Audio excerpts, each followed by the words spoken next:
Numbers chapter 1.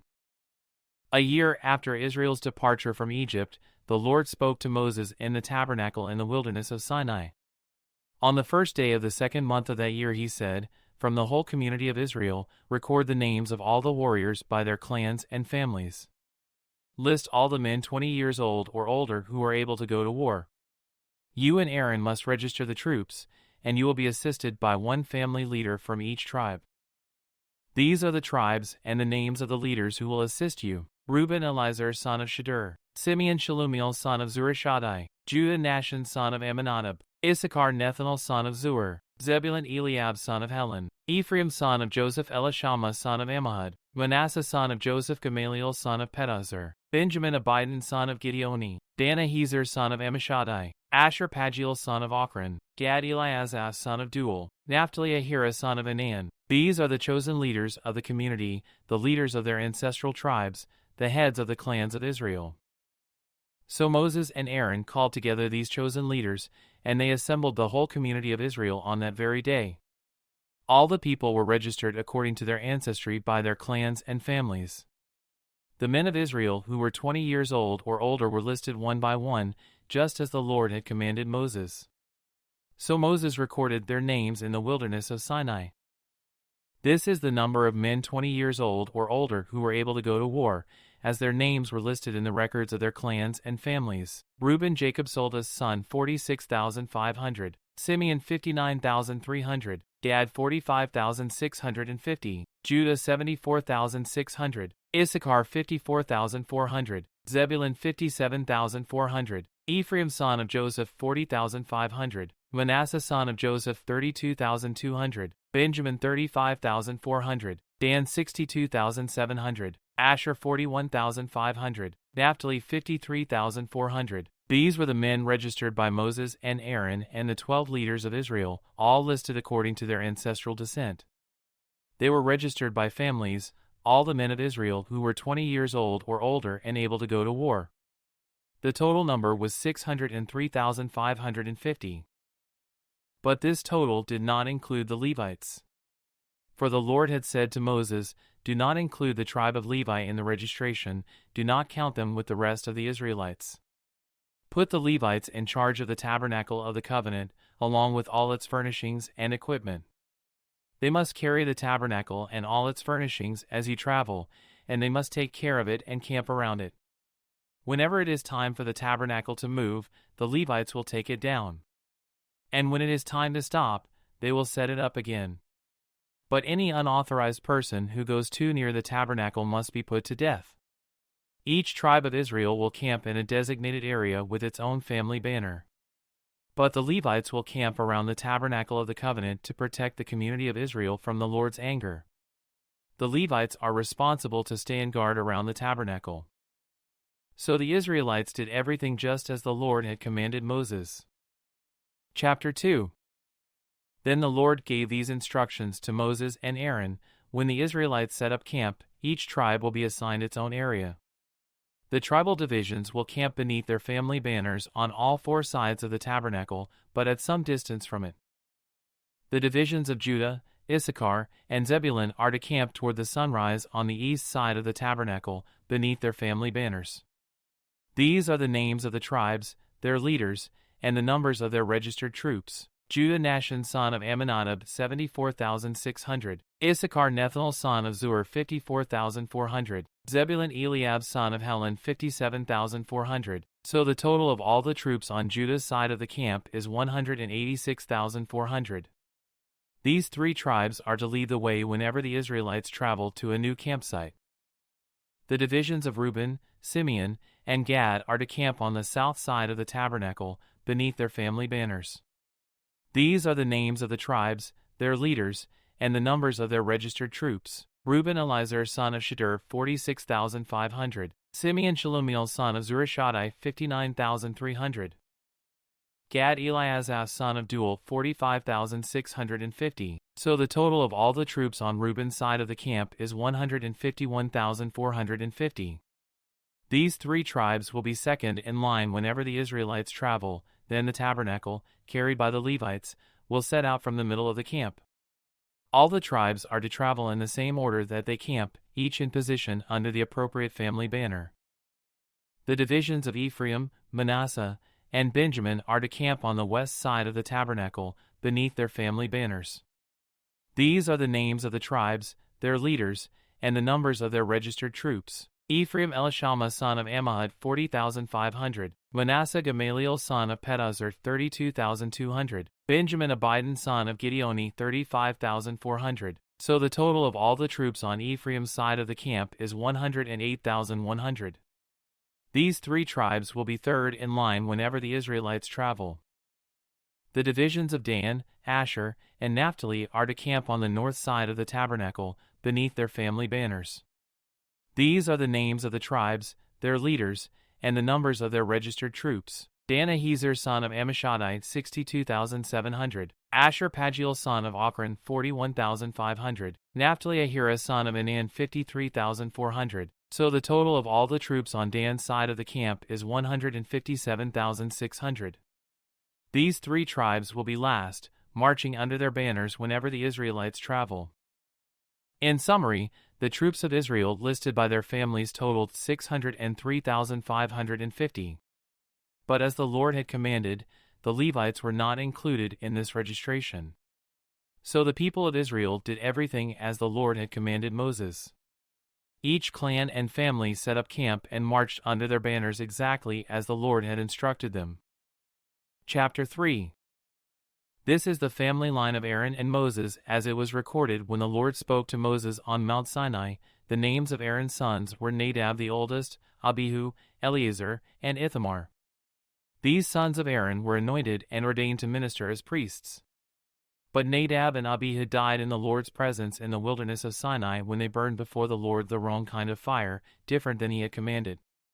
Since they had no sons, this left only Eleazar and Ithamar to serve as priests with their father, Aaron.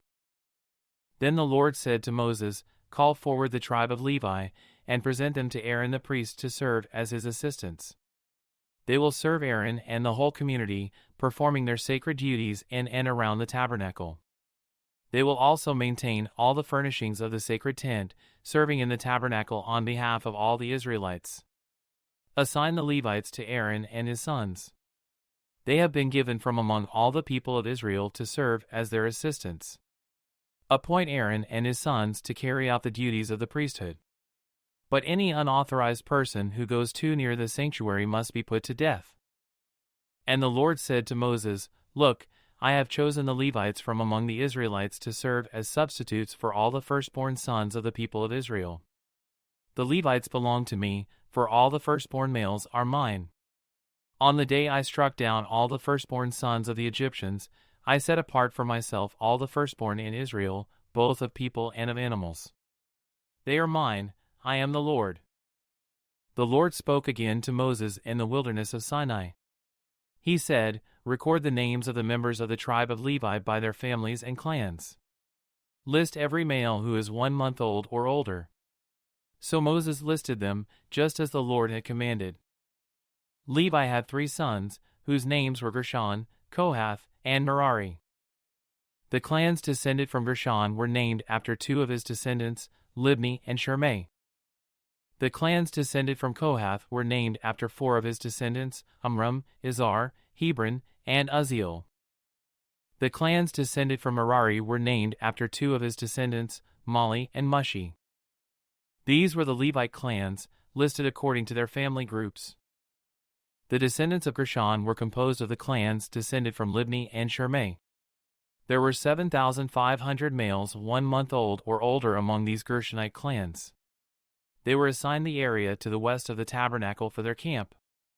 The leader of the Gershonite clans was Eliasaph son of Lael.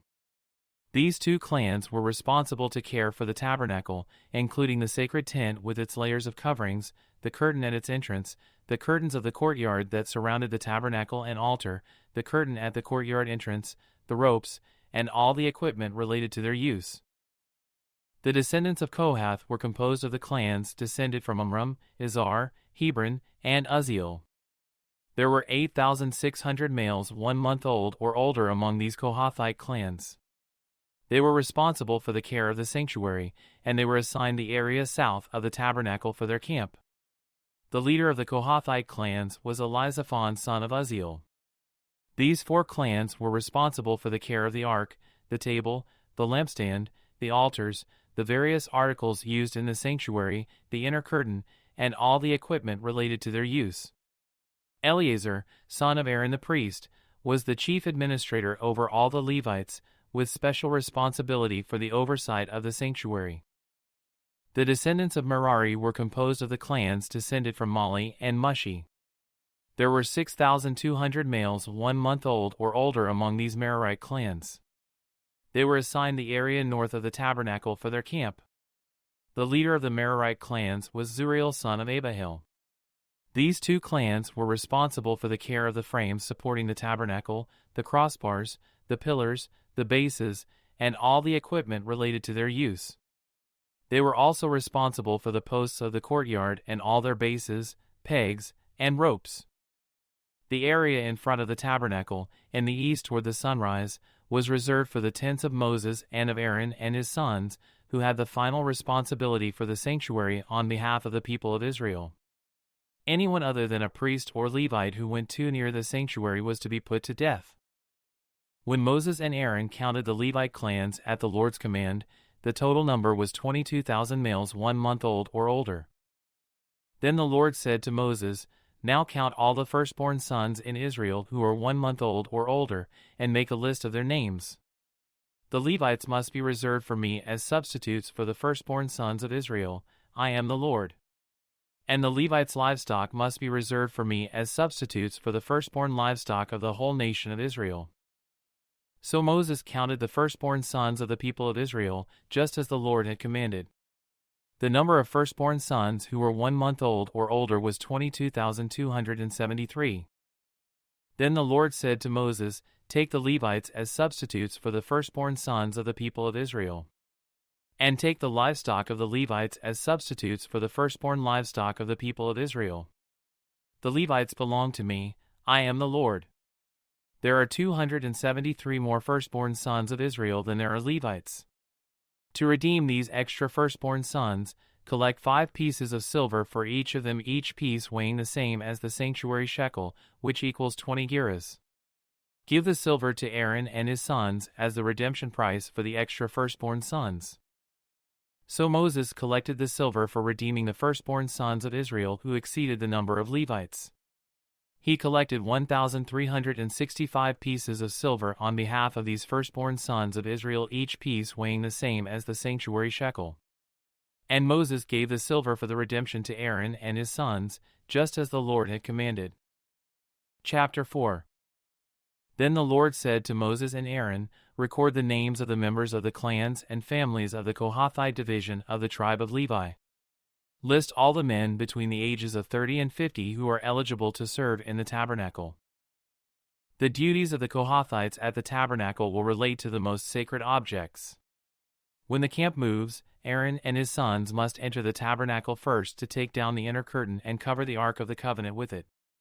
Then they must cover the inner curtain with fine goatskin leather and spread over that a single piece of blue cloth.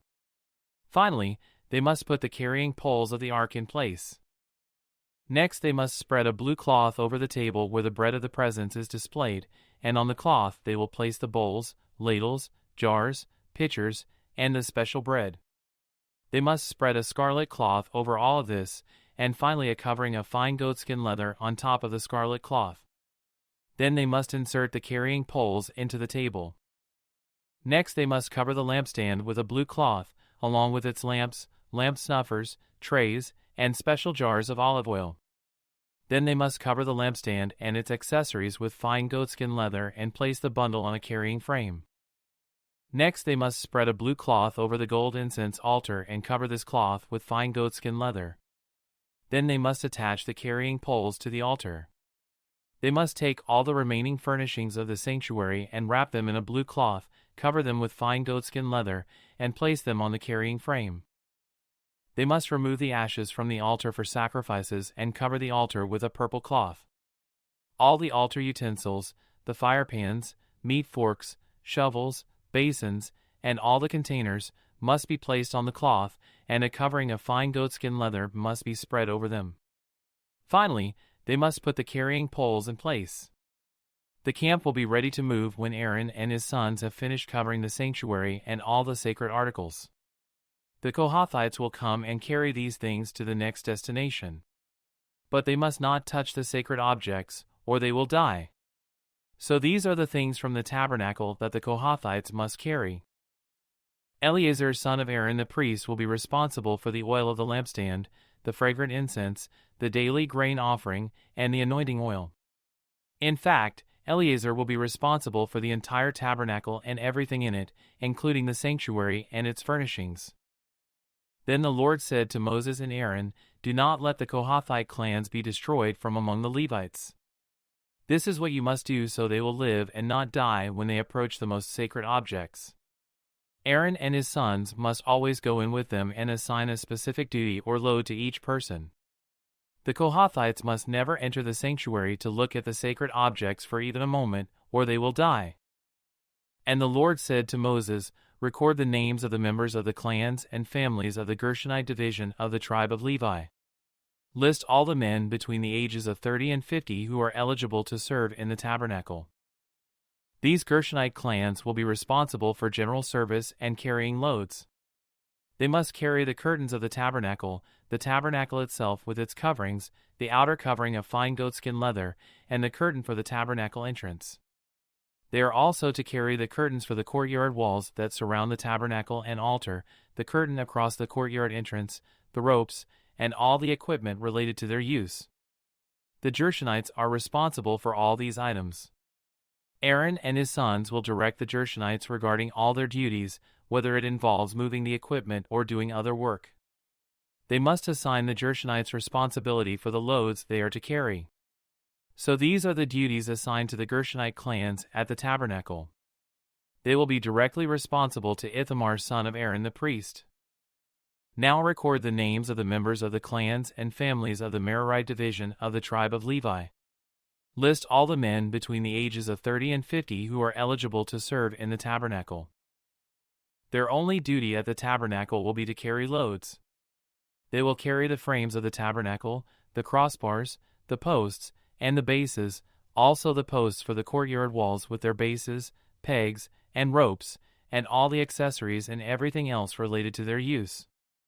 Assign the various loads to each man by name. So these are the duties of the Merarite clans at the tabernacle. They are directly responsible to Ithamar son of Aaron the priest. So Moses, Aaron, and the other leaders of the community listed the members of the Kohathite division by their clans and families. The list included all the men between 30 and 50 years of age who were eligible for service in the tabernacle, and the total number came to 2,750. So this was the total of all those from the Kohathite clans who were eligible to serve at the tabernacle. Moses and Aaron listed them, just as the Lord had commanded through Moses. The Gershonite division was also listed by its clans and families. The list included all the men between 30 and 50 years of age who were eligible for service in the tabernacle, and the total number came to 2,630. So this was the total of all those from the Gershonite clans who were eligible to serve at the tabernacle. Moses and Aaron listed them, just as the Lord had commanded. The Merarite division was also listed by its clans and families. The list included all the men between 30 and 50 years of age who were eligible for service in the tabernacle, and the total number came to 3,200. So this was the total of all those from the Merarite clans who were eligible for service. Moses and Aaron listed them, just as the Lord had commanded through Moses. So Moses, Aaron, and the leaders of Israel listed all the Levites by their clans and families. All the men between 30 and 50 years of age who were eligible for service in the tabernacle and for its transportation numbered 8,580. When their names were recorded, as the Lord had commanded through Moses, each man was assigned his task and told what to carry. And so the registration was completed, just as the Lord had commanded Moses. Chapter 5. The Lord gave these instructions to Moses: "Command the people of Israel to remove from the camp anyone who has a skin disease or a discharge, or who has become ceremonially unclean by touching a dead person. This command applies to men and women alike. Remove them so they will not defile the camp in which I live among them. So the Israelites did as the Lord had commanded Moses and removed such people from the camp.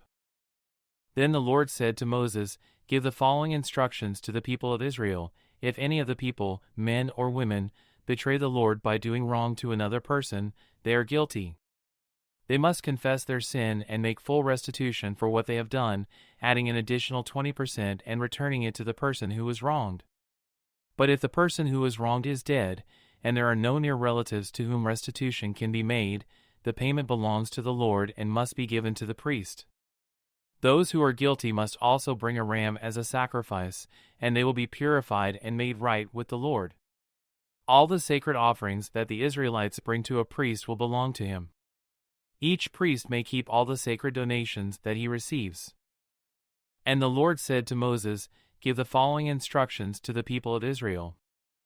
Suppose a man's wife goes astray, and she is unfaithful to her husband and has sex with another man, but neither her husband nor anyone else knows about it.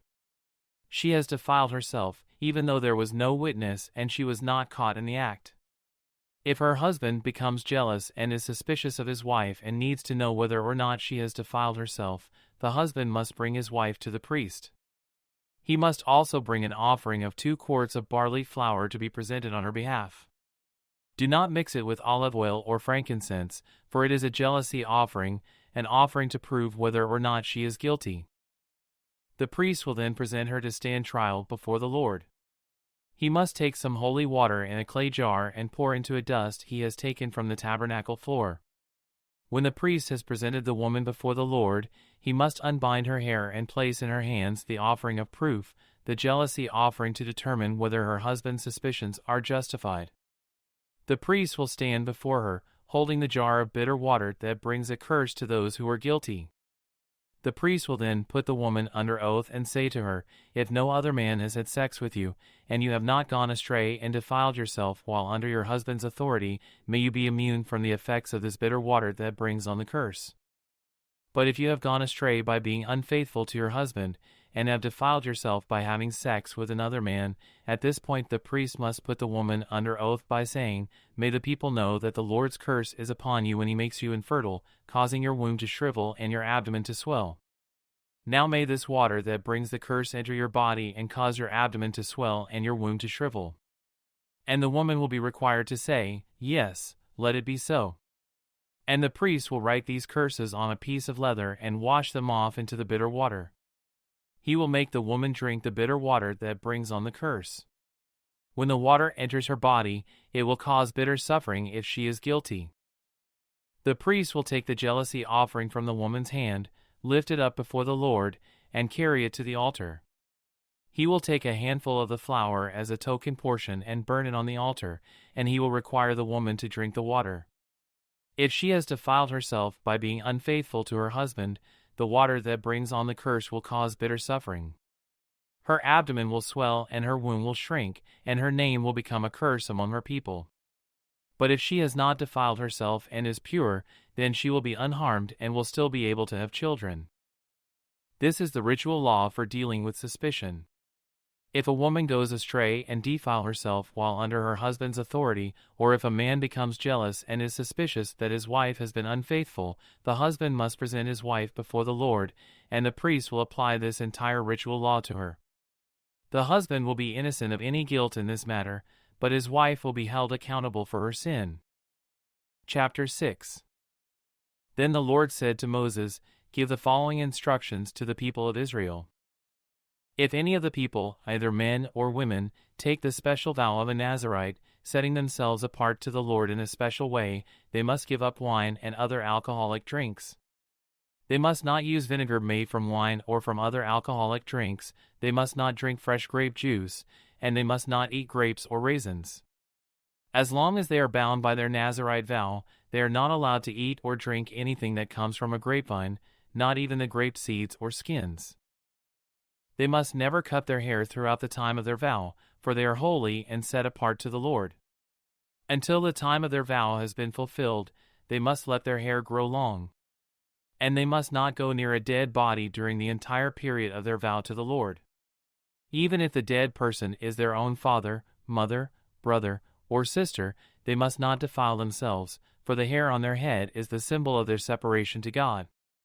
This requirement applies as long as they are set apart to the Lord. If someone falls dead beside them, the hair they have dedicated will be defiled. They must wait for 7 days and then shave their heads. Then they will be cleansed from their defilement. On the 8th day they must bring 2 turtle doves or 2 young pigeons to the priest at the entrance of the tabernacle. The priest will offer one of the birds for a sin offering and the other for a burnt offering. In this way, he will purify them from the guilt they incurred through contact with the dead body. Then they must reaffirm their commitment and let their hair begin to grow again. The days of their vow that were completed before their defilement no longer count. They must rededicate themselves to the Lord as a Nazirite for the full term of their vow, and each must bring a 1-year-old male lamb for a guilt offering. This is the ritual law for Nazirites. At the conclusion of their time of separation as Nazirites, they must each go to the entrance of the tabernacle and offer their sacrifices to the Lord, a 1-year-old male lamb without defect for a burnt offering, a 1-year-old female lamb without defect for a sin offering, a ram without defect for a peace offering, a basket of bread made without yeast, cakes of choice flour mixed with olive oil and wafers spread with olive oil, along with their prescribed grain offerings and liquid offerings. The priest will present these offerings before the Lord, first the sin offering and the burnt offering, then the ram for a peace offering, along with the basket of bread made without yeast. The priest must also present the prescribed grain offering and liquid offering to the Lord. Then the Nazirites will shave their heads at the entrance of the tabernacle.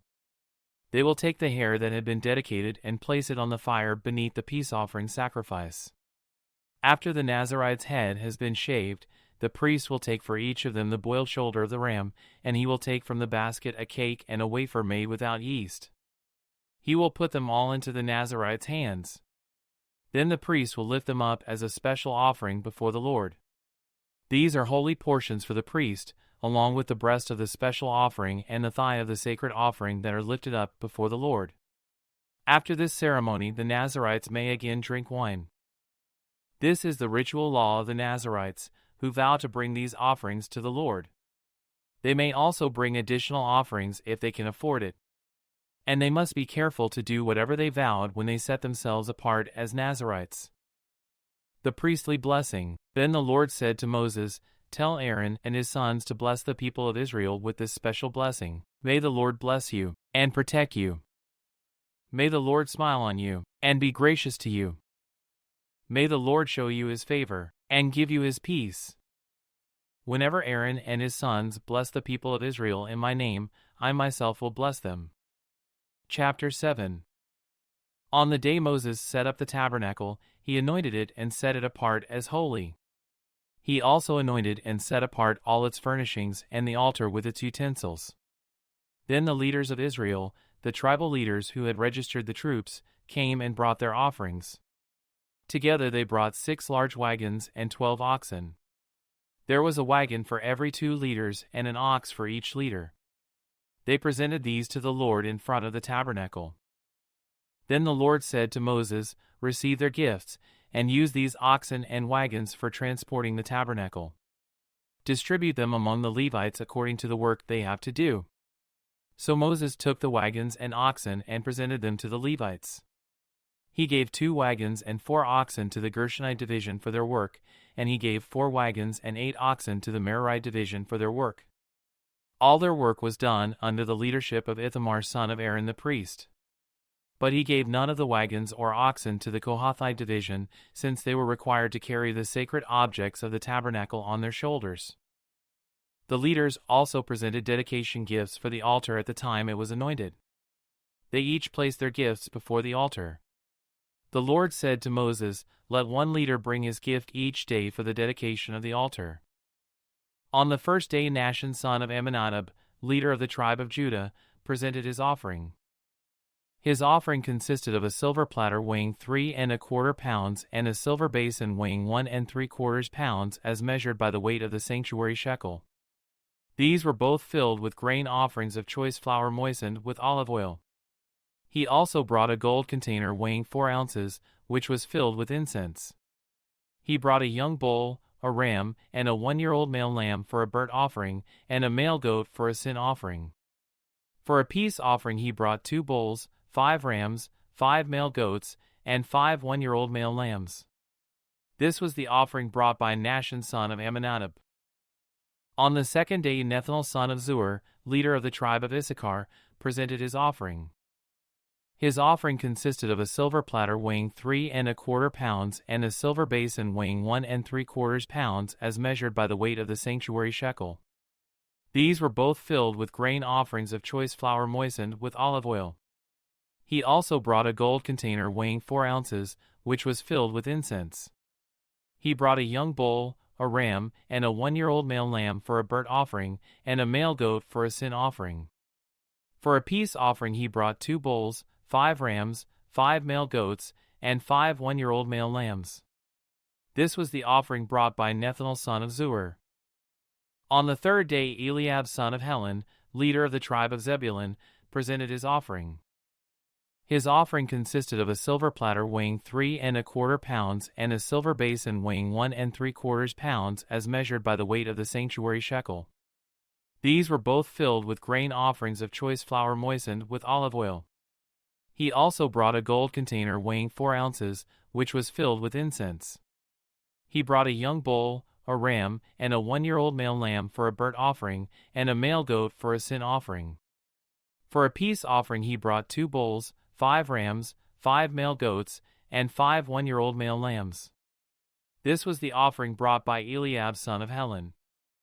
On the fourth day Eliezer son of Shedeur, leader of the tribe of Reuben, presented his offering. His offering consisted of a silver platter weighing 3¼ pounds and a silver basin weighing 1¾ pounds as measured by the weight of the sanctuary shekel. These were both filled with grain offerings of choice flour moistened with olive oil. He also brought a gold container weighing 4 ounces, which was filled with incense.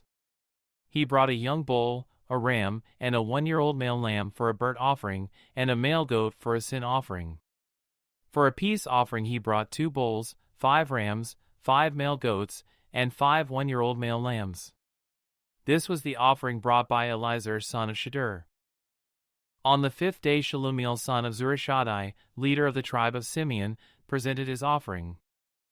His offering consisted of a silver platter weighing 3¼ pounds and a silver basin weighing 1¾ pounds as measured by the weight of the sanctuary shekel. These were both filled with grain offerings of choice flour moistened with olive oil. He also brought a gold container weighing 4 ounces, which was filled with incense. He brought a young bull, a ram, and a 1-year-old male lamb for a burnt offering, and a male goat for a sin offering. For a peace offering he brought 2 bulls, 5 rams, 5 male goats, and 5 1-year-old male lambs. This was the offering brought by Shelumiel son of Zurishaddai. On the sixth day Eliasaph son of Deuel, leader of the tribe of Gad, presented his offering. His offering consisted of a silver platter weighing 3¼ pounds and a silver basin weighing 1¾ pounds as measured by the weight of the sanctuary shekel. These were both filled with grain offerings of choice flour moistened with olive oil. He also brought a gold container weighing 4 ounces, which was filled with incense. He brought a young bull, a ram, and a 1-year-old male lamb for a burnt offering, and a male goat for a sin offering. For a peace offering he brought 2 bulls, 5 rams, 5 male goats, and 5 1-year-old male lambs. This was the offering brought by Eliasaph son of Deuel. On the seventh day Elishama son of Ammihud, leader of the tribe of Ephraim, presented his offering.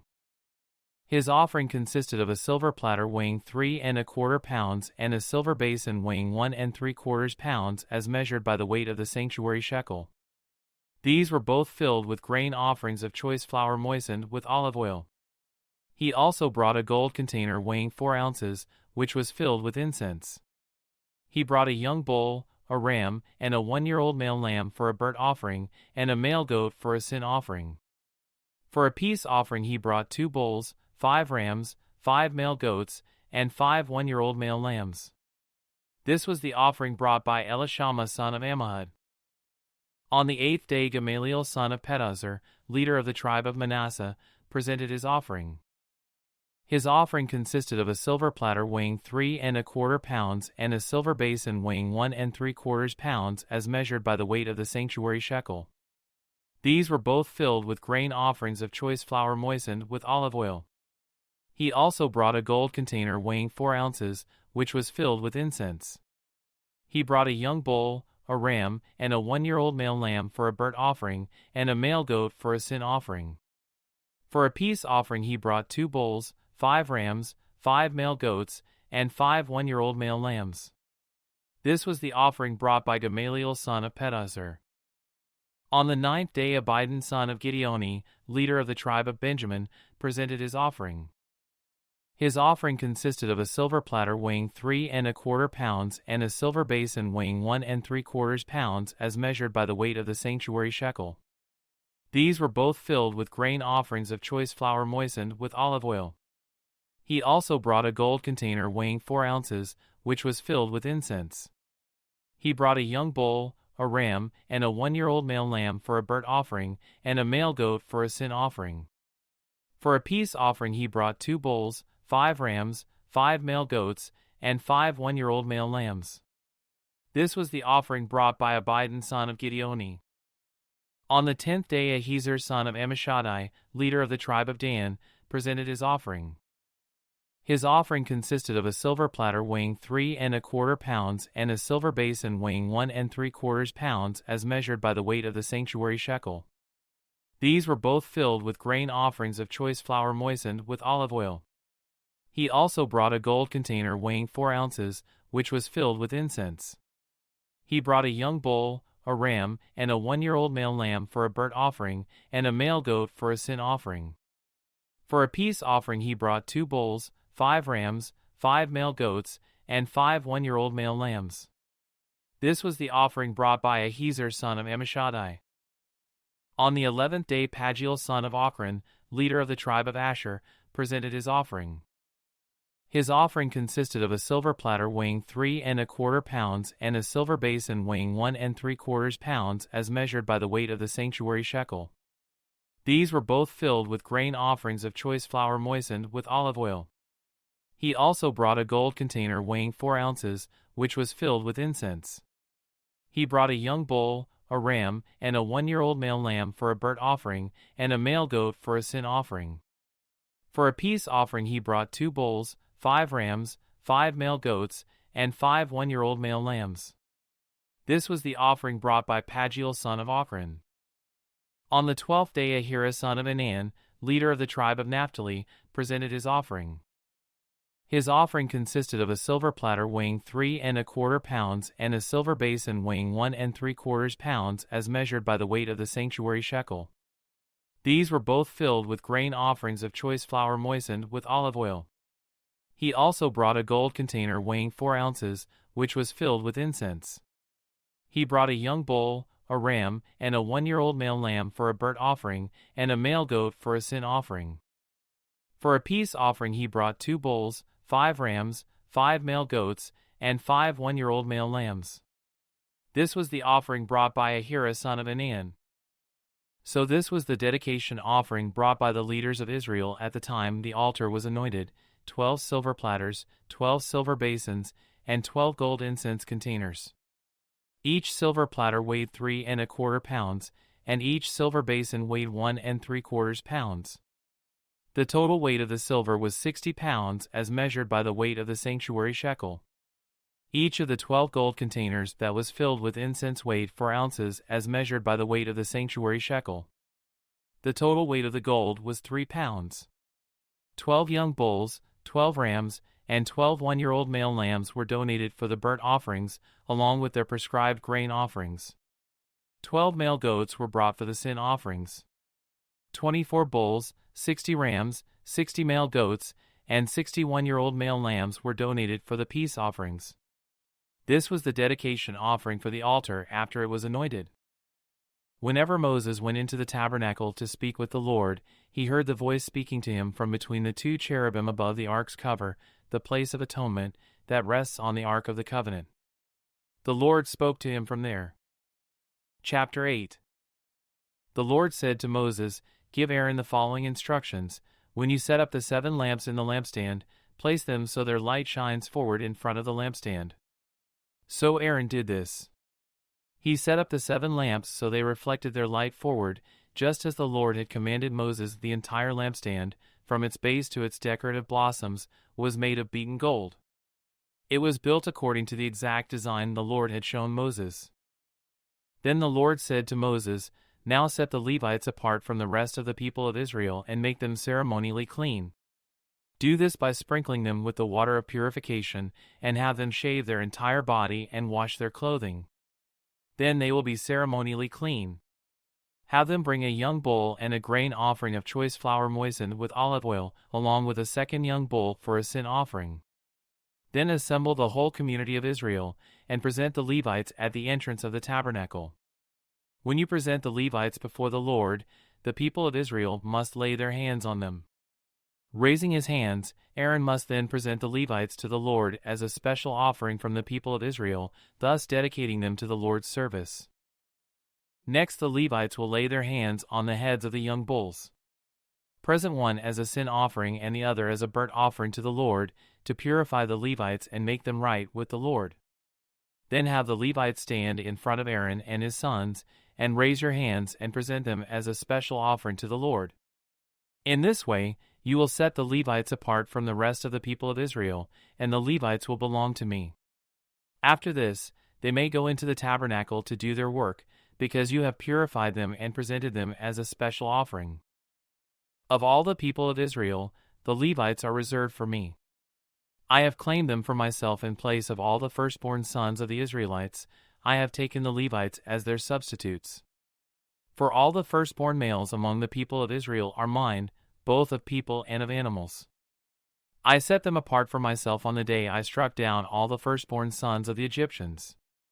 Yes, I have claimed the Levites in place of all the firstborn sons of Israel. And of all the Israelites, I have assigned the Levites to Aaron and his sons. They will serve in the tabernacle on behalf of the Israelites and make sacrifices to purify the people so no plague will strike them when they approach the sanctuary. So Moses, Aaron, and the whole community of Israel dedicated the Levites, carefully following all the Lord's instructions to Moses.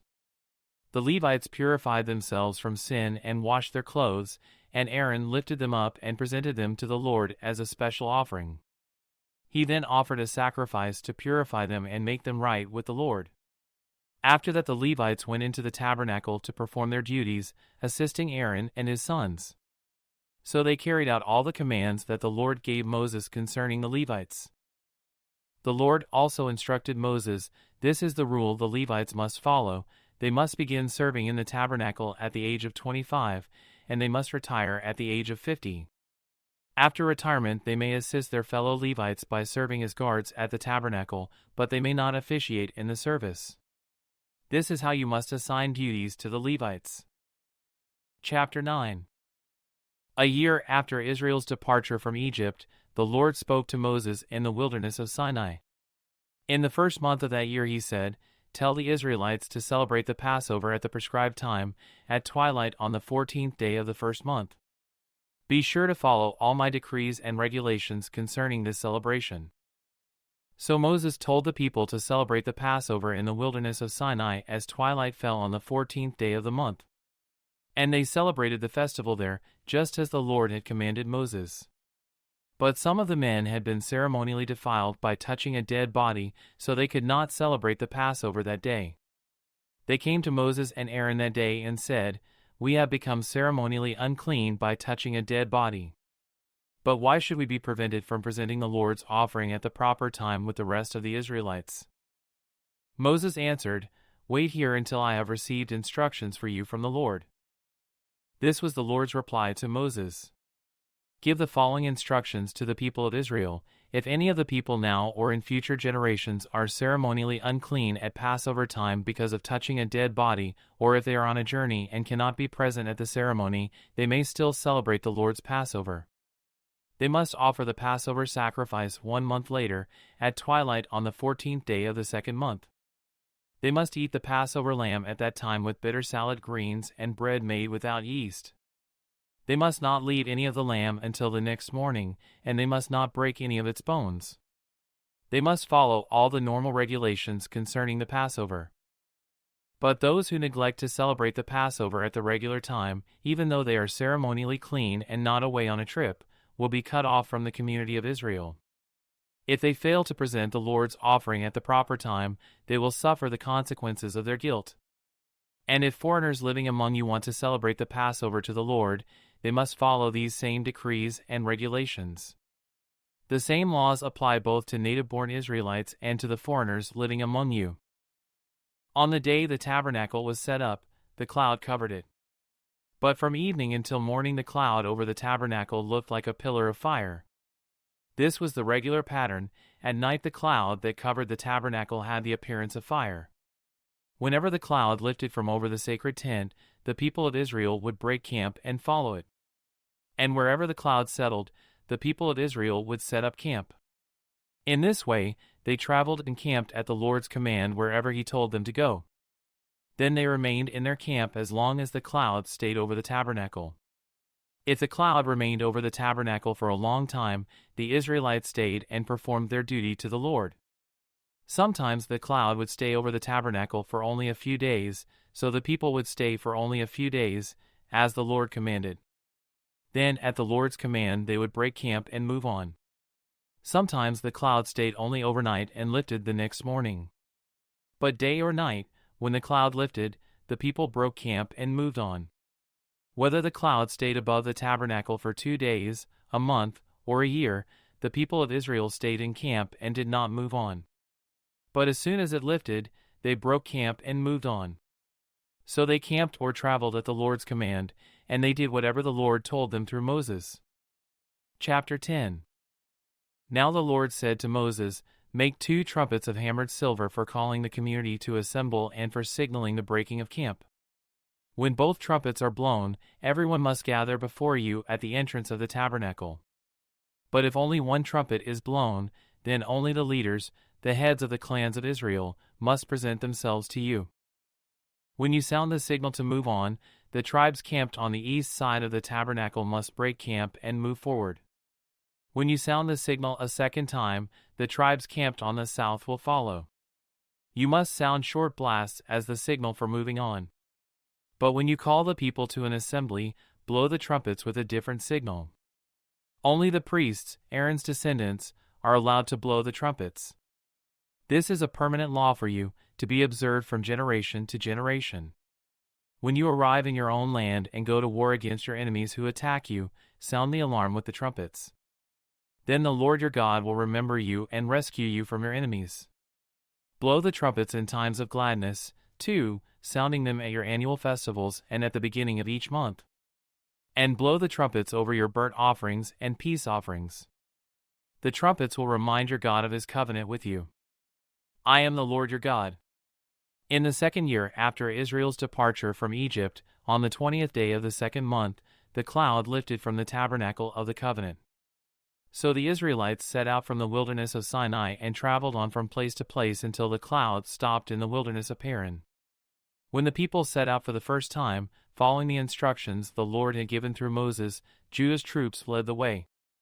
They marched behind their banner, and their leader was Nahshon son of Amminadab.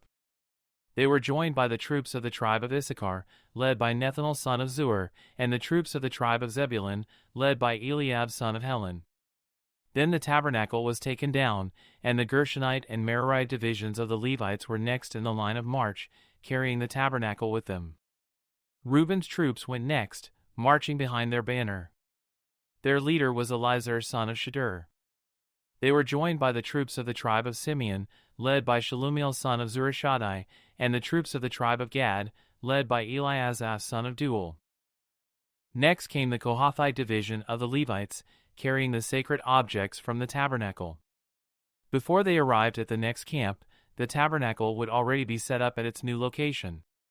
Ephraim's troops went next, marching behind their banner. Their leader was Elishama son of Ammihud. They were joined by the troops of the tribe of Manasseh, led by Gamaliel son of Pedahzur, and the troops of the tribe of Benjamin, led by Abidan son of Gideoni. Dan's troops went last, marching behind their banner and serving as the rear guard for all the tribal camps. Their leader was Ahiezer son of Ammishaddai. They were joined by the troops of the tribe of Asher, led by Pagiel son of Ochran, and the troops of the tribe of Naphtali, led by Ahira son of Anan. This was the order in which the Israelites marched, division by division. One day Moses said to his brother-in-law, Hobab son of Reuel the Midianite, "We are on our way to the place the Lord promised us, for he said, I will give it to you. Come with us and we will treat you well, for the Lord has promised wonderful blessings for Israel." But Hobab replied, "No, I will not go. I must return to my own land and family." "Please don't leave us," Moses pleaded. "You know the places in the wilderness where we should camp. Come, be our guide. If you do, we'll share with you all the blessings the Lord gives us." They marched for 3 days after leading the mountain of the Lord, with the ark of the Lord's covenant moving ahead of them to show them where to stop and rest. As they moved on each day, the cloud of the Lord hovered over them. And whenever the ark set out, Moses would shout, "Arise, O Lord, and let your enemies be scattered. Let them flee before you." And when the ark was set down, he would say, "Return, O Lord, to the countless thousands of Israel." Chapter 11. Soon the people began to complain about their hardship, and the Lord heard everything they said. Then the Lord's anger blazed against them, and he sent a fire to rage among them, and he destroyed some of the people in the outskirts of the camp. Then the people screamed to Moses for help, and when he prayed to the Lord, the fire stopped. After that, the area was known as Taberah, which means the place of burning, because fire from the Lord had burned among them there. Then the foreign rabble who were traveling with the Israelites began to crave the good things of Egypt. And the people of Israel also began to complain. "Oh, for some meat," they exclaimed. "We remember the fish we used to eat for free in Egypt.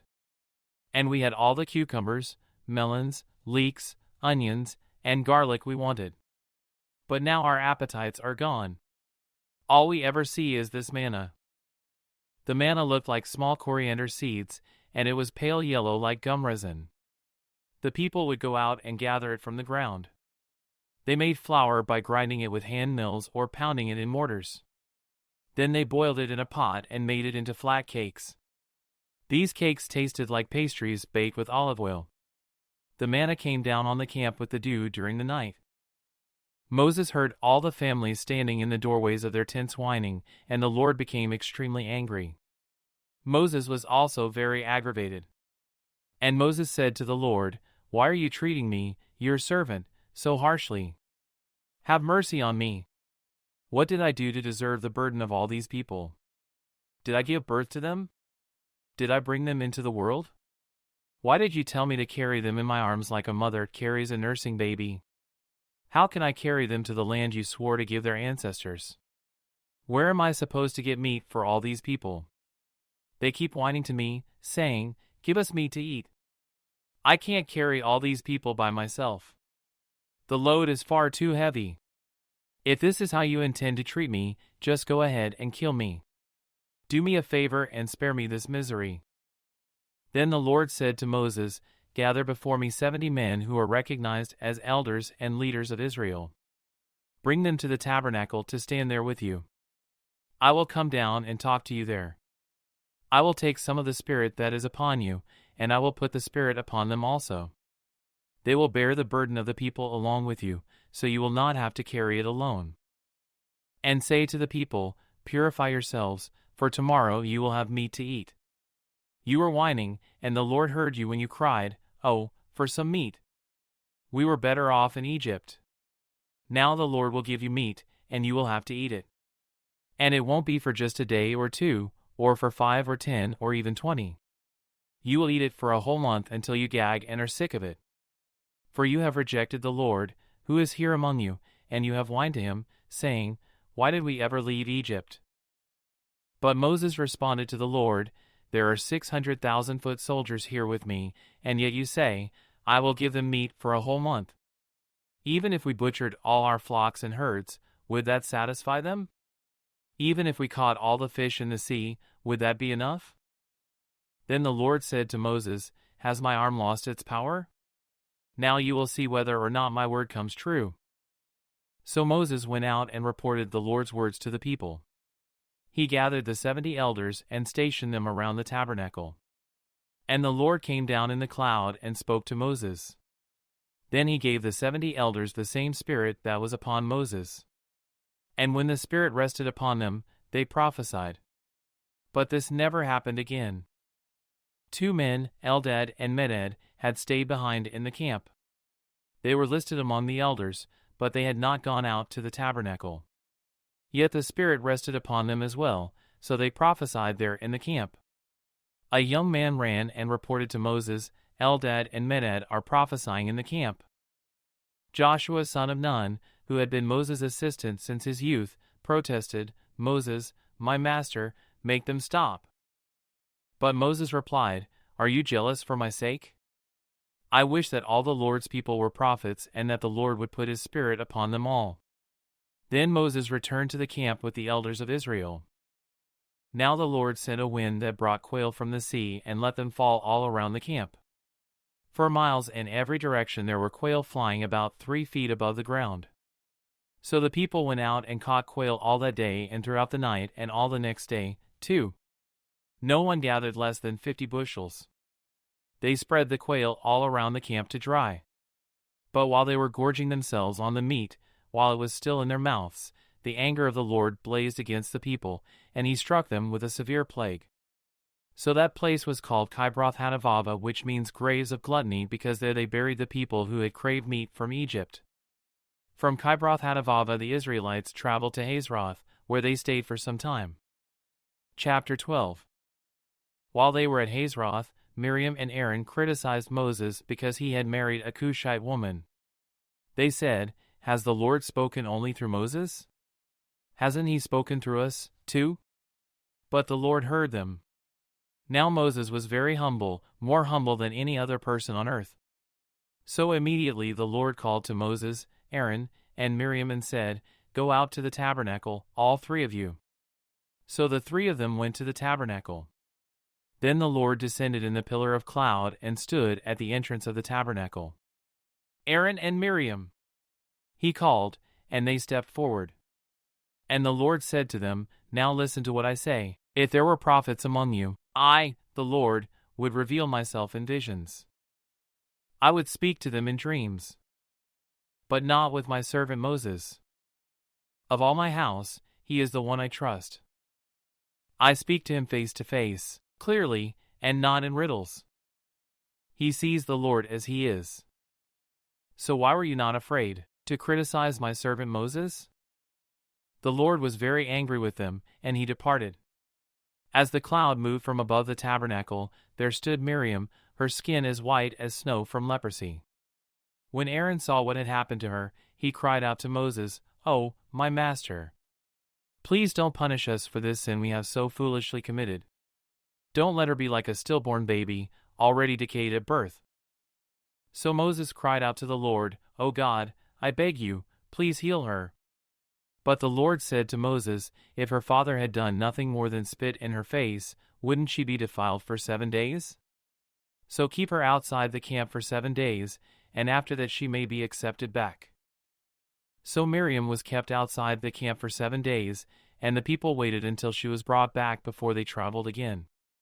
Then they left Hazeroth and camped in the wilderness of Paran. Chapter 13.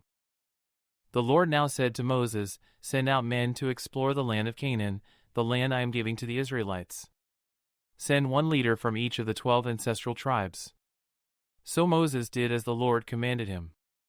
He sent out 12 men, all tribal leaders of Israel, from their camp in the wilderness of Paran. These were the tribes and the names of their leaders. Reuben Shammua son of Zachar, Simeon Shaphat son of Hori, Judah Caleb son of Jephunneh, Issachar Igal son of Joseph, Ephraim Hosea son of Nun, Benjamin Palti son of Raphu, Zebulun Gadiel son of Sodi, Manasseh son of Joseph Gadi son of Suzi, Dan Amiel son of Jamalai, Asher Sether son of Michael, Naphtali Nabi son of Vophsi, Gad Gul son of Maki. These are the names of the men Moses sent out to explore the land. Moses called Hosea son of Nun by the name Joshua. Moses gave the men these instructions as he sent them out to explore the land, Go north through the Negev into the hill country. See what the land is like, and find out whether the people living there are strong or weak, few or many. See what kind of land they live in. Is it good or bad? Do their towns have walls, or are they unprotected like open camps? Is the soil fertile or poor? Are there many trees? Do your best to bring back samples of the crops you see. It happened to be the season for harvesting the first ripe grapes. So they went up and explored the land from the wilderness of Zin as far as Rehob, near Lebo-Hamath.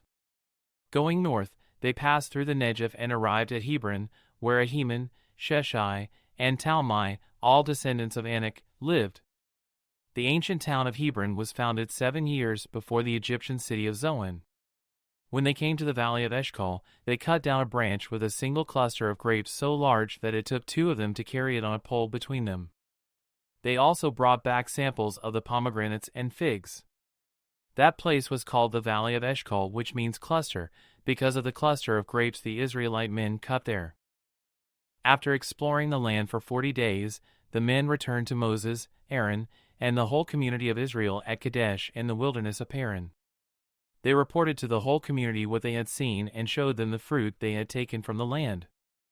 This was their report to Moses: "We entered the land you sent us to explore, and it is indeed a bountiful country, a land flowing with milk and honey. Here is the kind of fruit it produces. But the people living there are powerful, and their towns are large and fortified. We even saw giants there, the descendants of Anak. The Amalekites live in the Negev, and the Hittites, Jebusites, and Amorites live in the hill country. The Canaanites live along the coast of the Mediterranean Sea and along the Jordan Valley." But Caleb tried to quiet the people as they stood before Moses. "Let's go at once to take the land," he said. "We can certainly conquer it." But the other men who had explored the land with him disagreed. "We can't go up against them. They are stronger than we are." So they spread this bad report about the land among the Israelites: "The land we traveled through and explored will devour anyone who goes to live there. All the people we saw were huge. We even saw giants there, the descendants of Anak. Next to them we felt like grasshoppers, and that's what they thought, too." Chapter 14. Then the whole community began weeping aloud, and they cried all night. Their voices rose in a great chorus of protest against Moses and Aaron. "If only we had died in Egypt, or even here in the wilderness," they complained. "Why is the Lord taking us to this country only to have us die in battle? Our wives and our little ones will be carried off as plunder. Wouldn't it be better for us to return to Egypt?" Then they plotted among themselves, "Let's choose a new leader and go back to Egypt." Then Moses and Aaron fell face down on the ground before the whole community of Israel. 2 of the men who had explored the land, Joshua son of Nun and Caleb son of Jephunneh, tore their clothing. They said to all the people of Israel, "The land we traveled through and explored is a wonderful land. And if the Lord is pleased with us, he will bring us safely into that land and give it to us. It is a rich land flowing with milk and honey. Do not rebel against the Lord, and don't be afraid of the people of the land. They are only helpless prey to us. They have no protection, but the Lord is with us. Don't be afraid of them." But the whole community began to talk about stoning Joshua and Caleb. Then the glorious presence of the Lord appeared to all the Israelites at the tabernacle. And the Lord said to Moses, "How long will these people treat me with contempt? Will they never believe me, even after all the miraculous signs I have done among them? I will disown them and destroy them with a plague. Then I will make you into a nation greater and mightier than they are." But Moses objected. "What will the Egyptians think when they hear about it?" he asked the Lord. "They know full well the power you displayed in rescuing your people from Egypt. Now if you destroy them, the Egyptians will send a report to the inhabitants of this land, who have already heard that you live among your people. They know, Lord, that you have appeared to your people face to face and that your pillar of cloud hovers over them. They know that you go before them in the pillar of cloud by day and the pillar of fire by night. Now if you slaughter all these people with a single blow, the nations that have heard of your fame will say, 'The Lord was not able to bring them into the land he swore to give them, so he killed them in the wilderness.' Please, Lord, prove that your power is as great as you have claimed. For you said, the Lord is slow to anger and filled with unfailing love, forgiving every kind of sin and rebellion. But he does not excuse the guilty. He lays the sins of the parents upon their children. The entire family is affected, even children in the third and fourth generations. In keeping with your magnificent, unfailing love, please pardon the sins of this people, just as you have forgiven them ever since they left Egypt. Then the Lord said, I will pardon them as you have requested. But as surely as I live, and as surely as the earth is filled with the Lord's glory, not one of these people will ever enter that land. They have all seen my glorious presence and the miraculous signs I performed both in Egypt and in the wilderness, but again and again they have tested me by refusing to listen to my voice. They will never even see the land I swore to give their ancestors. None of those who have treated me with contempt will ever see it. But my servant Caleb has a different attitude than the others have. He has remained loyal to me, so I will bring him into the land he explored. His descendants will possess their full share of that land. Now turn around, and don't go on toward the land where the Amalekites and Canaanites live. Tomorrow you must set out for the wilderness in the direction of the Red Sea. Then the Lord said to Moses and Aaron, How long must I put up with this wicked community and its complaints about me? Yes, I have heard the complaints the Israelites are making against me. Now tell them this, As surely as I live, declares the Lord, I will do to you the very things I heard you say. You will all drop dead in this wilderness. Because you complained against me, every one of you who is 20 years old or older and was included in the registration will die. You will not enter and occupy the land I swore to give you. The only exceptions will be Caleb son of Jephunneh and Joshua son of Nun. You said your children would be carried off as plunder. Well, I will bring them safely into the land, and they will enjoy what you have despised. But as for you, you will drop dead in this wilderness. And your children will be like shepherds, wandering in the wilderness for 40 years. In this way, they will pay for your faithlessness, until the last of you lies dead in the wilderness.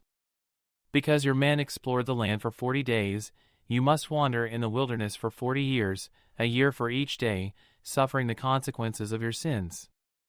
Then you will discover what it is like to have me for an enemy. I, the Lord, have spoken. I will certainly do these things to every member of the community who has conspired against me. They will be destroyed here in this wilderness, and here they will die. The 10 men Moses had sent to explore the land, the ones who incited rebellion against the Lord with their bad report, were struck dead with a plague before the Lord. Of the 12 who had explored the land, only Joshua and Caleb remained alive. When Moses reported the Lord's words to all the Israelites, the people were filled with grief. Then they got up early the next morning and went to the top of the range of hills. Let's go, they said. We realize that we have sinned, but now we are ready to enter the land the Lord has promised us. But Moses said, Why are you now disobeying the Lord's orders to return to the wilderness? It won't work. Do not go up into the land now. You will only be crushed by your enemies because the Lord is not with you. When you face the Amalekites and Canaanites in battle, you will be slaughtered. The Lord will abandon you because you have abandoned the Lord. But the people defiantly pushed ahead toward the hill country, even though neither Moses nor the ark of the Lord's covenant left the camp. Then the Amalekites and the Canaanites who lived in those hills came down and attacked them and chased them back as far as Hormah. Chapter 15. Then the Lord told Moses, Give the following instructions to the people of Israel. When you finally settle in the land I am giving you, you will offer special gifts as a pleasing aroma to the Lord. These gifts may take the form of a burnt offering, a sacrifice to fulfill a vow, a voluntary offering, or an offering at any of your annual festivals, and they may be taken from your herds of cattle or your flocks of sheep and goats. When you present these offerings, you must also give the Lord a grain offering of 2 quarts of choice flour mixed with 1 quart of olive oil. For each lamb offered as a burnt offering or a special sacrifice, you must also present 1 quart of wine as a liquid offering. If the sacrifice is a ram, give a grain offering of 4 quarts of choice flour mixed with 1/3 of a gallon of olive oil, and give 1/3 of a gallon of wine as a liquid offering. This will be a pleasing aroma to the Lord. When you present a young bull as a burnt offering or as a sacrifice to fulfill a vow or as a peace offering to the Lord, you must also give a grain offering of 6 quarts of choice flour mixed with 2 quarts of olive oil, and give 2 quarts of wine as a liquid offering. This will be a special gift, a pleasing aroma to the Lord. Each sacrifice of a bull, ram, lamb, or young goat should be prepared in this way. Follow these instructions with each offering you present. All of you native-born Israelites must follow these instructions when you offer a special gift as a pleasing aroma to the Lord. And if any foreigners visit you or live among you and want to present a special gift as a pleasing aroma to the Lord, they must follow these same procedures. Native-born Israelites and foreigners are equal before the Lord and are subject to the same decrees. This is a permanent law for you, to be observed from generation to generation. The same instructions and regulations will apply both to you and to the foreigners living among you. Then the Lord said to Moses, "Give the following instructions to the people of Israel.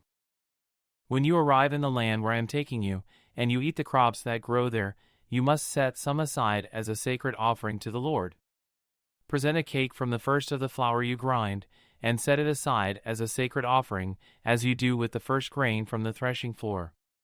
Throughout the generations to come, you are to present a sacred offering to the Lord each year from the first of your ground flour. But suppose you unintentionally fail to carry out all these commands that the Lord has given you through Moses. And suppose your descendants in the future fail to do everything the Lord has commanded through Moses. If the mistake was made unintentionally, and the community was unaware of it, the whole community must present a young bull for a burnt offering as a pleasing aroma to the Lord. It must be offered along with its prescribed grain offering and liquid offering and with 1 male goat for a sin offering. With it the priest will purify the whole community of Israel, making them right with the Lord, and they will be forgiven. For it was an unintentional sin, and they have corrected it with their offerings to the Lord, the special gift and the sin offering. The whole community of Israel will be forgiven, including the foreigners living among you, for all the people were involved in the sin. If one individual commits an unintentional sin, the guilty person must bring a 1-year-old female goat for a sin offering. The priest will sacrifice it to purify the guilty person before the Lord, and that person will be forgiven. These same instructions apply both to native-born Israelites and to the foreigners living among you. But those who brazenly violate the Lord's will, whether native-born Israelites or foreigners, have blasphemed the Lord, and they must be cut off from the community. Since they have treated the Lord's word with contempt and deliberately disobeyed his command, they must be completely cut off and suffer the punishment for their guilt. One day, while the people of Israel were in the wilderness, they discovered a man gathering wood on the Sabbath day. The people who found him doing this took him before Moses, Aaron, and the rest of the community. They held him in custody because they did not know what to do with him. Then the Lord said to Moses, "The man must be put to death. The whole community must stone him outside the camp." So the whole community took the man outside the camp and stoned him to death, just as the Lord had commanded Moses. Then the Lord said to Moses, "Give the following instructions to the people of Israel. Throughout the generations to come you must make tassels for the hems of your clothing and attach them with a blue cord. When you see the tassels, you will remember and obey all the commands of the Lord instead of following your own desires and defiling yourselves, as you are prone to do. The tassels will help you remember that you must obey all my commands and be holy to your God. I am the Lord your God who brought you out of the land of Egypt that I might be your God. I am the Lord your God." Chapter 16. One day Korah son of Izhar, a descendant of Kohath son of Levi, conspired with Dathan and Abiram, the sons of Eliab, and On son of Peleth, from the tribe of Reuben. They incited a rebellion against Moses, along with 250 other leaders of the community, all prominent members of the assembly. They united against Moses and Aaron and said, "You have gone too far. The whole community of Israel has been set apart by the Lord, and he is with all of us. What right do you have to act as though you were greater than the rest of the Lord's people?" When Moses heard what they were saying, he fell face down on the ground. Then he said to Korah and his followers, "Tomorrow morning the Lord will show us who belongs to him and who is holy. The Lord will allow only those whom he selects to enter his own presence. Korah, you and all your followers must prepare your incense burners. Light fires in them tomorrow, and burn incense before the Lord. Then we will see whom the Lord chooses as his Holy One. You Levites are the ones who have gone too far." Then Moses spoke again to Korah, "Now listen, you Levites. Does it seem insignificant to you that the God of Israel has chosen you from among all the community of Israel to be near him so you can serve in the Lord's tabernacle and stand before the people to minister to them? Korah, he has already given this special ministry to you and your fellow Levites. Are you now demanding the priesthood as well? The Lord is the one you and your followers are really revolting against. For who is Aaron that you are complaining about him?" Then Moses summoned Dathan and Abiram, the sons of Eliab, but they replied, "We refuse to come before you. Isn't it enough that you brought us out of Egypt, a land flowing with milk and honey, to kill us here in this wilderness, and that you now treat us like your subjects? What's more, you haven't brought us into another land flowing with milk and honey. You haven't given us a new homeland with fields and vineyards. Are you trying to fool these men? We will not come." Then Moses became very angry and said to the Lord, "Do not accept their grain offerings. I have not taken so much as a donkey from them, and I have never hurt a single one of them." And Moses said to Korah, "You and all your followers must come here tomorrow and present yourselves before the Lord. Aaron will also be here. You and each of your 250 followers must prepare an incense burner and put incense on it, so you can all present them before the Lord. Aaron will also bring his incense burner." So each of these men prepared an incense burner, lit the fire, and placed incense on it. Then they all stood at the entrance of the tabernacle with Moses and Aaron. Meanwhile, Korah had stirred up the entire community against Moses and Aaron, and they all gathered at the tabernacle entrance. Then the glorious presence of the Lord appeared to the whole community, and the Lord said to Moses and Aaron, "Get away from all these people so that I may instantly destroy them." But Moses and Aaron fell face down on the ground. "O God," they pleaded, "you are the God who gives breath to all creatures. Must you be angry with all the people when only one man sins?" And the Lord said to Moses, "Then tell all the people to get away from the tents of Korah, Dathan, and Abiram."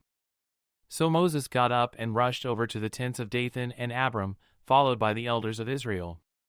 "Quick!" he told the people. "Get away from the tents of these wicked men, and don't touch anything that belongs to them. If you do, you will be destroyed for their sins." So all the people stood back from the tents of Korah, Dathan, and Abiram. Then Dathan and Abiram came out and stood at the entrances of their tents, together with their wives and children and little ones. And Moses said, "This is how you will know that the Lord has sent me to do all these things that I have done, for I have not done them on my own. If these men die a natural death, or if nothing unusual happens, then the Lord has not sent me. But if the Lord does something entirely new and the ground opens its mouth and swallows them and all their belongings, and they go down alive into the grave, then you will know that these men have shown contempt for the Lord." He had hardly finished speaking the words when the ground suddenly split open beneath them. The earth opened its mouth and swallowed the men, along with their households and all their followers who were standing with them, and everything they owned. So they went down alive into the grave, along with all their belongings. The earth closed over them, and they all vanished from among the people of Israel. All the people around them fled when they heard their screams. "The earth will swallow us, too," they cried. Then fire blazed forth from the Lord and burned up the 250 men who were offering incense. And the Lord said to Moses, "Tell Eleazar son of Aaron the priest to pull all the incense burners from the fire, for they are holy. Also tell him to scatter the burning coals. Take the incense burners of these men who have sinned at the cost of their lives, and hammer the metal into a thin sheet to overlay the altar.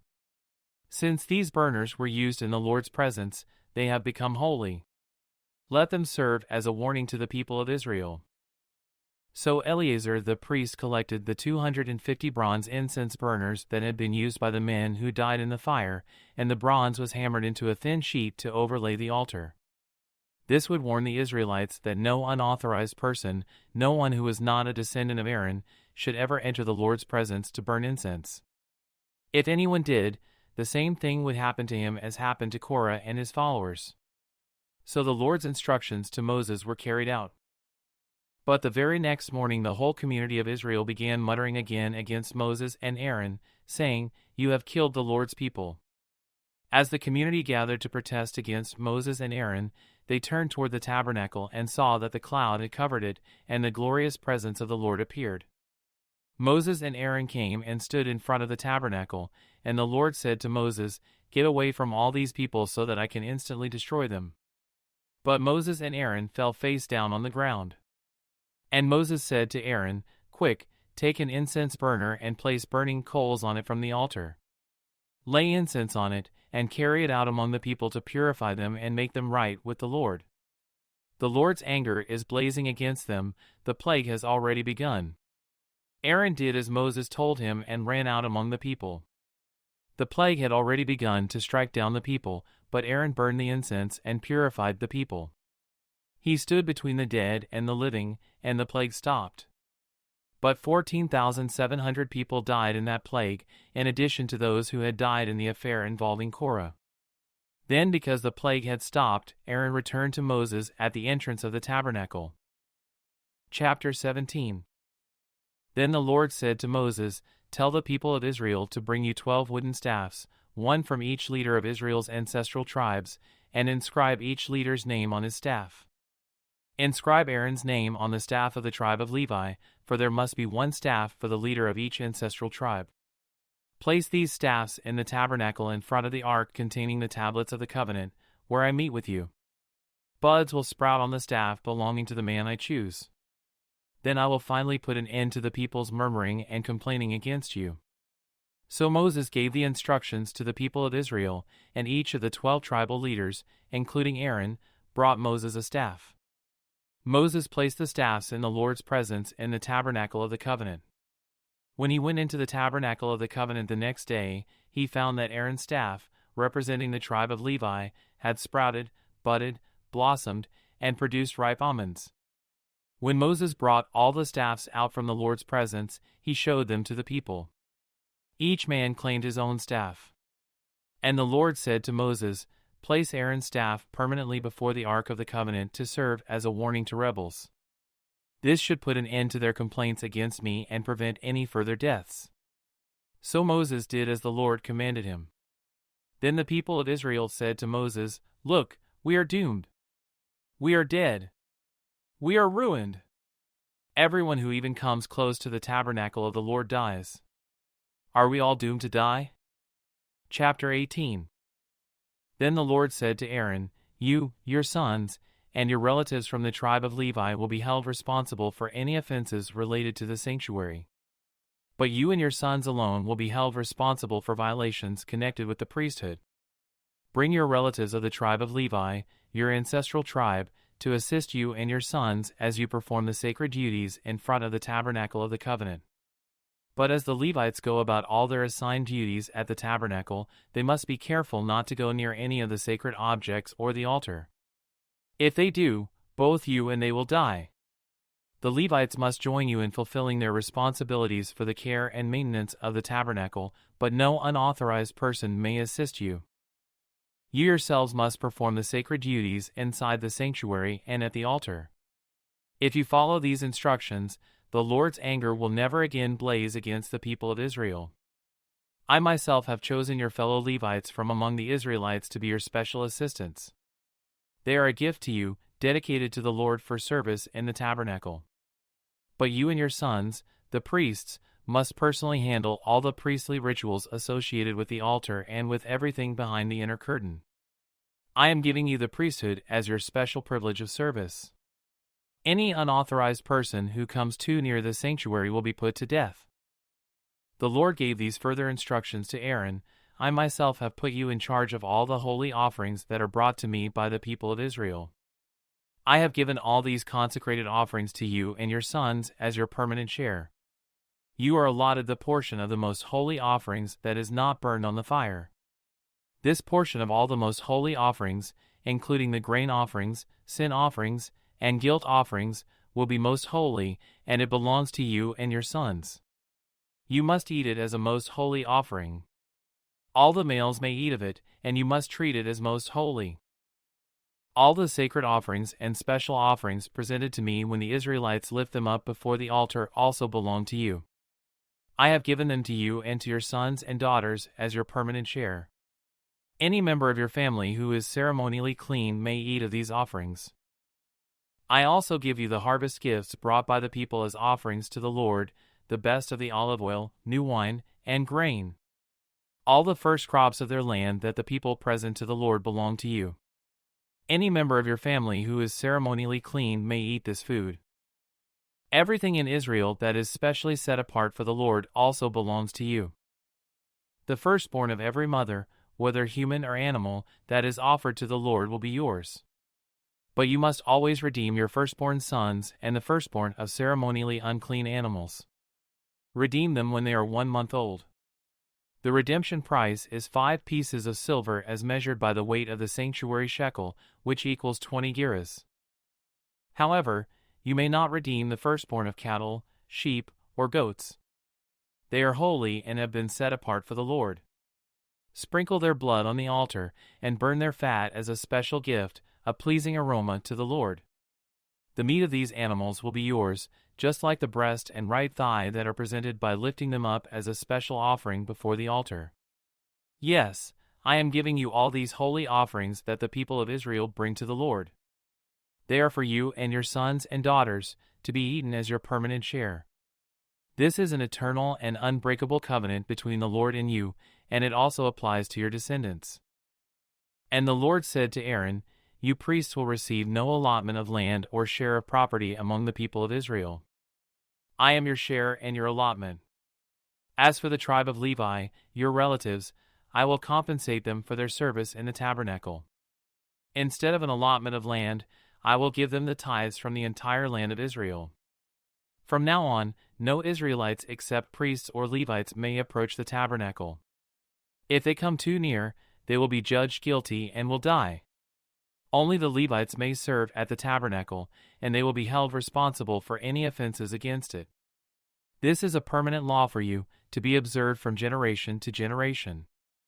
The Levites will receive no allotment of land among the Israelites, because I have given them the Israelites' tithes, which have been presented as sacred offerings to the Lord. This will be the Levites' share. That is why I said they would receive no allotment of land among the Israelites. The Lord also told Moses, give these instructions to the Levites. When you receive from the people of Israel the tithes I have assigned as your allotment, give 1/10 of the tithes you receive, a tithe of the tithe, to the Lord as a sacred offering. The Lord will consider this offering to be your harvest offering, as though it were the first grain from your own threshing floor or wine from your own winepress. You must present 1/10 of the tithe received from the Israelites as a sacred offering to the Lord. This is the Lord's sacred portion, and you must present it to Aaron the priest. Be sure to give to the Lord the best portions of the gifts given to you. Also, give these instructions to the Levites. When you present the best part as your offering, it will be considered as though it came from your own threshing floor or winepress. You Levites and your families may eat this food anywhere you wish, for it is your compensation for serving in the tabernacle. You will not be considered guilty for accepting the Lord's tithes if you give the best portion to the priests. But be careful not to treat the holy gifts of the people of Israel as though they were common. If you do, you will die. Chapter 19. The Lord said to Moses and Aaron, here is another legal requirement commanded by the Lord. Tell the people of Israel to bring you a red heifer, a perfect animal that has no defects and has never been yoked to a plow. Give it to Eleazar the priest, and it will be taken outside the camp and slaughtered in his presence. Eleazar will take some of its blood on his finger and sprinkle it 7 times toward the front of the tabernacle. As Eleazar watches, the heifer must be burned, its hide, meat, blood, and dung. Eleazar the priest must then take a stick of cedar, a hyssop branch, and some scarlet yarn and throw them into the fire where the heifer is burning. Then the priest must wash his clothes and bathe himself in water. Afterward he may return to the camp, though he will remain ceremonially unclean until evening. The man who burns the animal must also wash his clothes and bathe himself in water, and he, too, will remain unclean until evening. Then someone who is ceremonially clean will gather up the ashes of the heifer and deposit them in a purified place outside the camp. They will be kept there for the community of Israel to use in the water for the purification ceremony. This ceremony is performed for the removal of sin. The man who gathers up the ashes of the heifer must also wash his clothes, and he will remain ceremonially unclean until evening. This is a permanent law for the people of Israel and any foreigners who live among them. All those who touch a dead human body will be ceremonially unclean for 7 days. They must purify themselves on the 3rd and 7th days with the water of purification, then they will be purified. But if they do not do this on the 3rd and 7th days, they will continue to be unclean even after the 7th day. All those who touch a dead body and do not purify themselves in the proper way defile the Lord's tabernacle, and they will be cut off from the community of Israel. Since the water of purification was not sprinkled on them, their defilement continues. This is the ritual law that applies when someone dies inside a tent. All those who enter that tent and those who were inside when the death occurred will be ceremonially unclean for 7 days.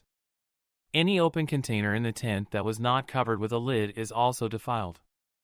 And if someone in an open field touches the corpse of someone who was killed with a sword or who died a natural death, or if someone touches a human bone or a grave, that person will be defiled for 7 days. To remove the defilement, put some of the ashes from the burnt purification offering in a jar, and pour fresh water over them. Then someone who is ceremonially clean must take a hyssop branch and dip it into the water. That person must sprinkle the water on the tent, on all the furnishings in the tent, and on the people who were in the tent, also on the person who touched a human bone, or touched someone who was killed or who died naturally, or touched a grave. On the 3rd and 7th days, the person who is ceremonially clean must sprinkle the water on those who are defiled. Then on the 7th day, the people being cleansed must wash their clothes and bathe themselves, and that evening they will be cleansed of their defilement. But those who become defiled and do not purify themselves will be cut off from the community, for they have defiled the sanctuary of the Lord. Since the water of purification has not been sprinkled on them, they remain defiled. This is a permanent law for the people. Those who sprinkle the water of purification must afterward wash their clothes, and anyone who then touches the water used for purification will remain defiled until evening. Anything and anyone that a defiled person touches will be ceremonially unclean until evening. Chapter 20. In the 1st month of the year, the whole community of Israel arrived in the wilderness of Zin and camped at Kadesh. While they were there, Miriam died and was buried. There was no water for the people to drink at that place, so they rebelled against Moses and Aaron. The people blamed Moses and said, "If only we had died in the Lord's presence with our brothers. Why have you brought the congregation of the Lord's people into this wilderness to die, along with all our livestock? Why did you make us leave Egypt and bring us here to this terrible place? This land has no grain, no figs, no grapes, no pomegranates, and no water to drink." Moses and Aaron turned away from the people and went to the entrance of the tabernacle, where they fell face down on the ground. Then the glorious presence of the Lord appeared to them, and the Lord said to Moses, "You and Aaron must take the staff and assemble the entire community. As the people watch, speak to the rock over there, and it will pour out its water.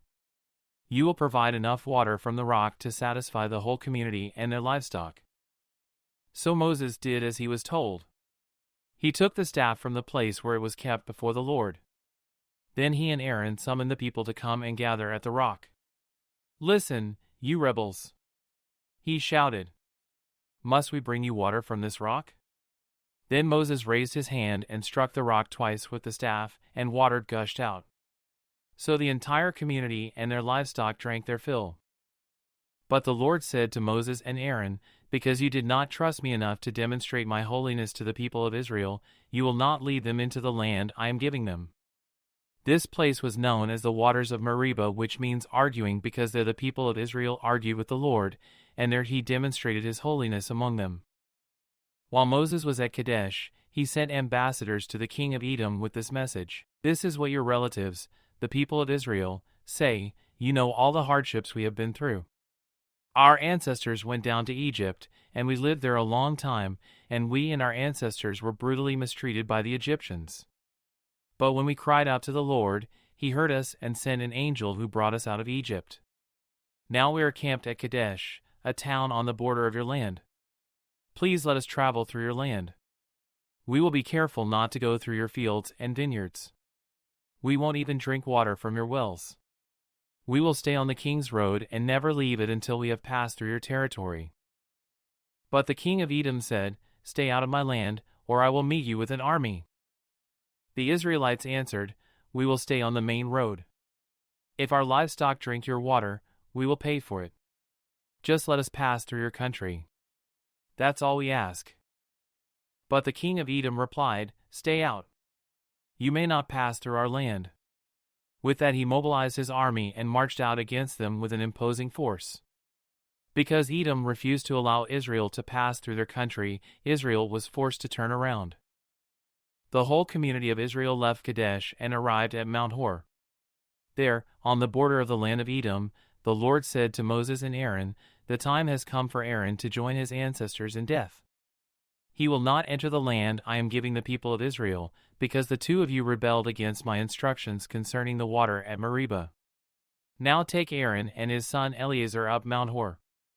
There you will remove Aaron's priestly garments and put them on Eleazar, his son. Aaron will die there and join his ancestors." So Moses did as the Lord commanded. The three of them went up Mount Hor together as the whole community watched. At the summit, Moses removed the priestly garments from Aaron and put them on Eleazar, Aaron's son.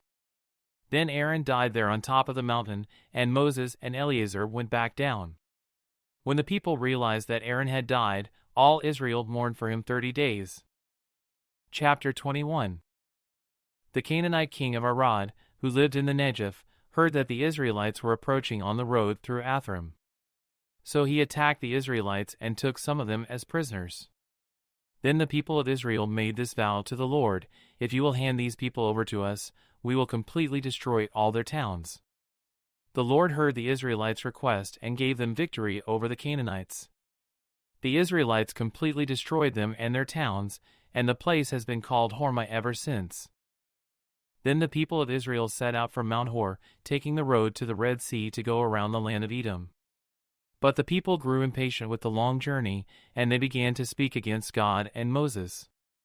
"Why have you brought us out of Egypt to die here in the wilderness?" They complained.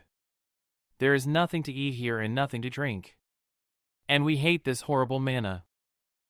So the Lord sent poisonous snakes among the people, and many were bitten and died. Then the people came to Moses and cried out, "We have sinned by speaking against the Lord and against you. Pray that the Lord will take away the snakes."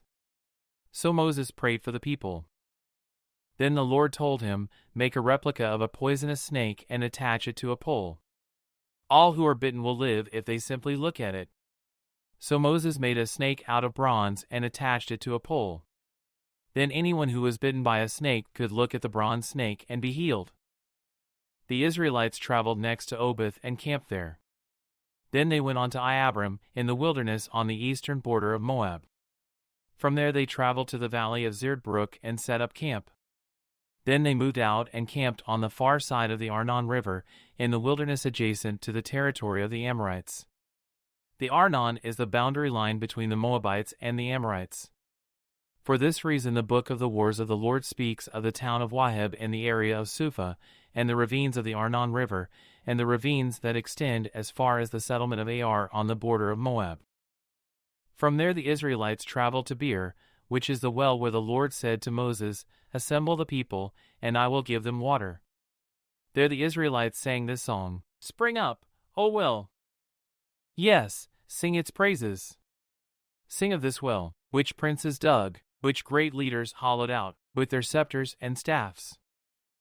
Then the Israelites left the wilderness and proceeded on through Madonah, Nahaliel, and Bamoth.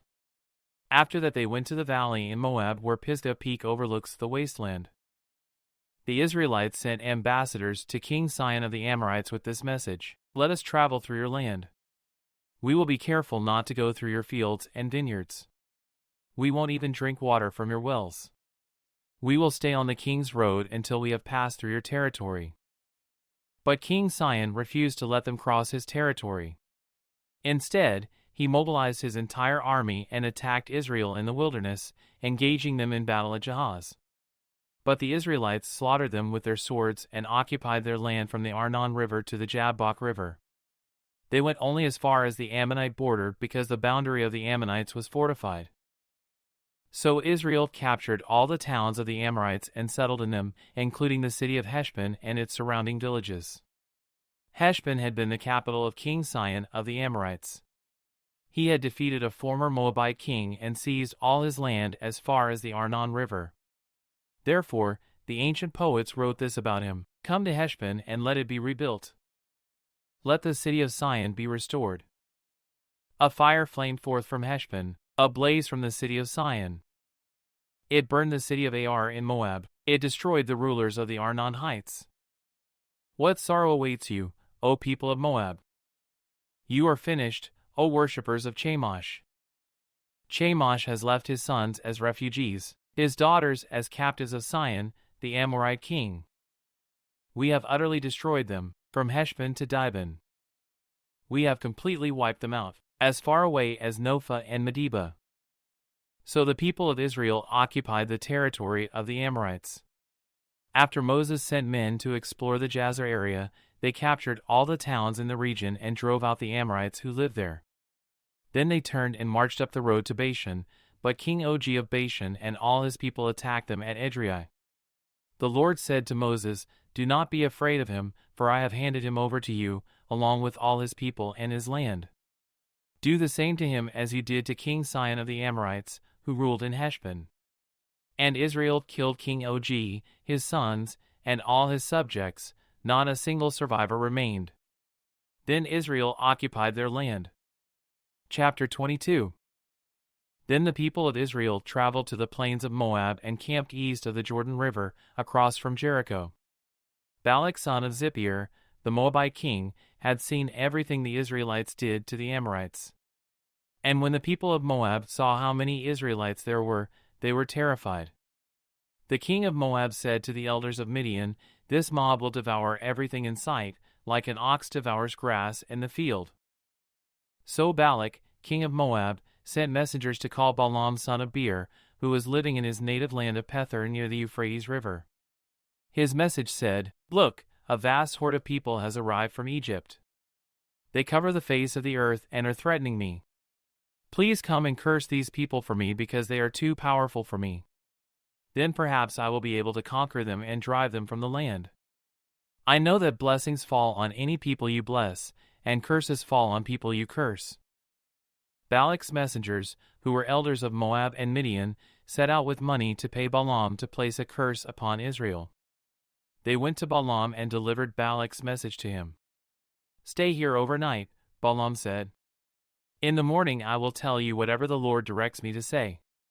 So the officials from Moab stayed there with Balaam. That night God came to Balaam and asked him, "Who are these men visiting you?" Balaam said to God, "Balak son of Zippor, king of Moab, has sent me this message. Look, a vast horde of people has arrived from Egypt, and they cover the face of the earth. Come and curse these people for me.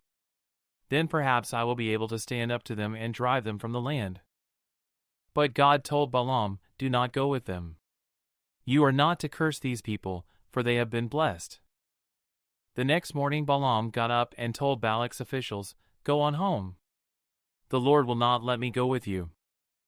So the Moabite officials returned to King Balak and reported, "Balaam refused to come with us." Then Balak tried again. This time he sent a larger number of even more distinguished officials than those he had sent the first time. They went to Balaam and delivered this message to him. "This is what Balak son of Zippor says, Please don't let anything stop you from coming to help me. I will pay you very well and do whatever you tell me. Just come and curse these people for me." But Balaam responded to Balak's messengers, "Even if Balak were to give me his palace filled with silver and gold, I would be powerless to do anything against the will of the Lord my God. But stay here one more night, and I will see if the Lord has anything else to say to me." That night God came to Balaam and told him, "Since these men have come for you, get up and go with them. But do only what I tell you to do." So the next morning Balaam got up, saddled his donkey, and started off with the Moabite officials. But God was angry that Balaam was going, so he sent the angel of the Lord to stand in the road to block his way.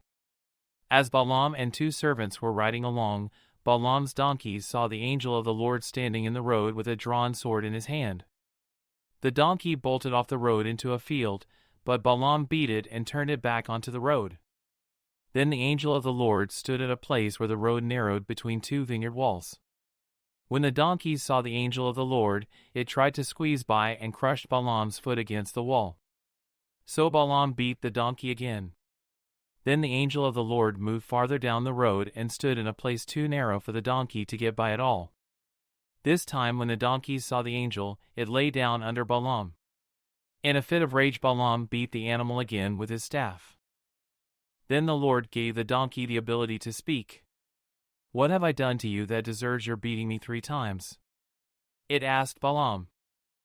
"You have made me look like a fool." Balaam shouted, "If I had a sword with me, I would kill you." "But I am the same donkey you have ridden all your life," the donkey answered. "Have I ever done anything like this before?" "No," Balaam admitted. Then the Lord opened Balaam's eyes, and he saw the angel of the Lord standing in the roadway with a drawn sword in his hand. Balaam bowed his head and fell face down on the ground before him. "Why did you beat your donkey those 3 times?" the angel of the Lord demanded. "Look, I have come to block your way because you are stubbornly resisting me. 3 times the donkey saw me and shied away, otherwise, I would certainly have killed you by now and spared the donkey." Then Balaam confessed to the angel of the Lord, "I have sinned. I didn't realize you were standing in the road to block my way. I will return home if you are against my going." But the angel of the Lord told Balaam, "Go with these men, but say only what I tell you to say." So Balaam went on with Balak's officials. When King Balak heard that Balaam was on the way, he went out to meet him at a Moabite town on the Arnon River at the farthest border of his land. "Didn't I send you an urgent invitation? Why didn't you come right away?" Balak asked Balaam. "Didn't you believe me when I said I would reward you richly?" Balaam replied, "Look, now I have come, but I have no power to say whatever I want. I will speak only the message that God puts in my mouth." Then Balaam accompanied Balak to Kiriath-Huzoth, where the king sacrificed cattle and sheep. He sent portions of the meat to Balaam and the officials who were with him. The next morning Balak took Balaam up to Bamithbal. From there he could see some of the people of Israel spread out below him. Chapter 23. Then Balaam said to King Balak, "Build me 7 altars here, and prepare 7 young bulls and 7 rams for me to sacrifice." Balak followed his instructions, and the 2 of them sacrificed a young bull and a ram on each altar. Then Balaam said to Balak, "Stand here by your burnt offerings, and I will go to see if the Lord will respond to me. Then I will tell you whatever he reveals to me." So Balaam went alone to the top of a bare hill, and God met him there. Balaam said to him, "I have prepared 7 altars and have sacrificed a young bull and a ram on each altar." The Lord gave Balaam a message for King Balak. Then he said, "Go back to Balak and give him my message." So Balaam returned and found the king standing beside his burnt offerings with all the officials of Moab. This was the message Balaam delivered. "Balak summoned me to come from Aram. The king of Moab brought me from the eastern hills. 'Come,' he said, 'curse Jacob for me. Come and announce Israel's doom.' But how can I curse those whom God has not cursed? How can I condemn those whom the Lord has not condemned? I see them from the cliff tops. I watch them from the hills. I see a people who live by themselves, set apart from other nations.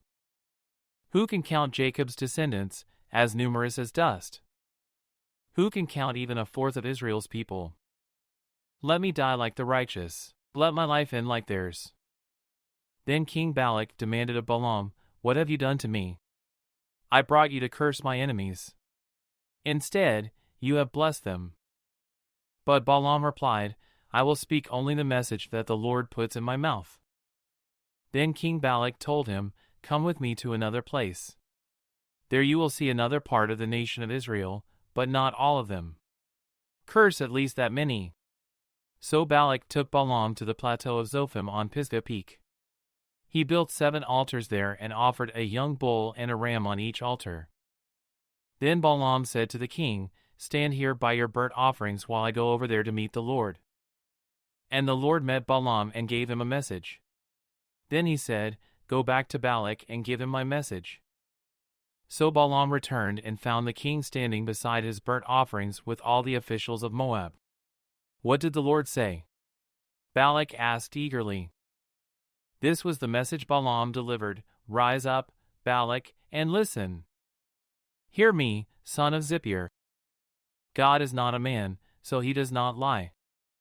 He is not human, so he does not change his mind. Has he ever spoken and failed to act? Has he ever promised and not carried it through?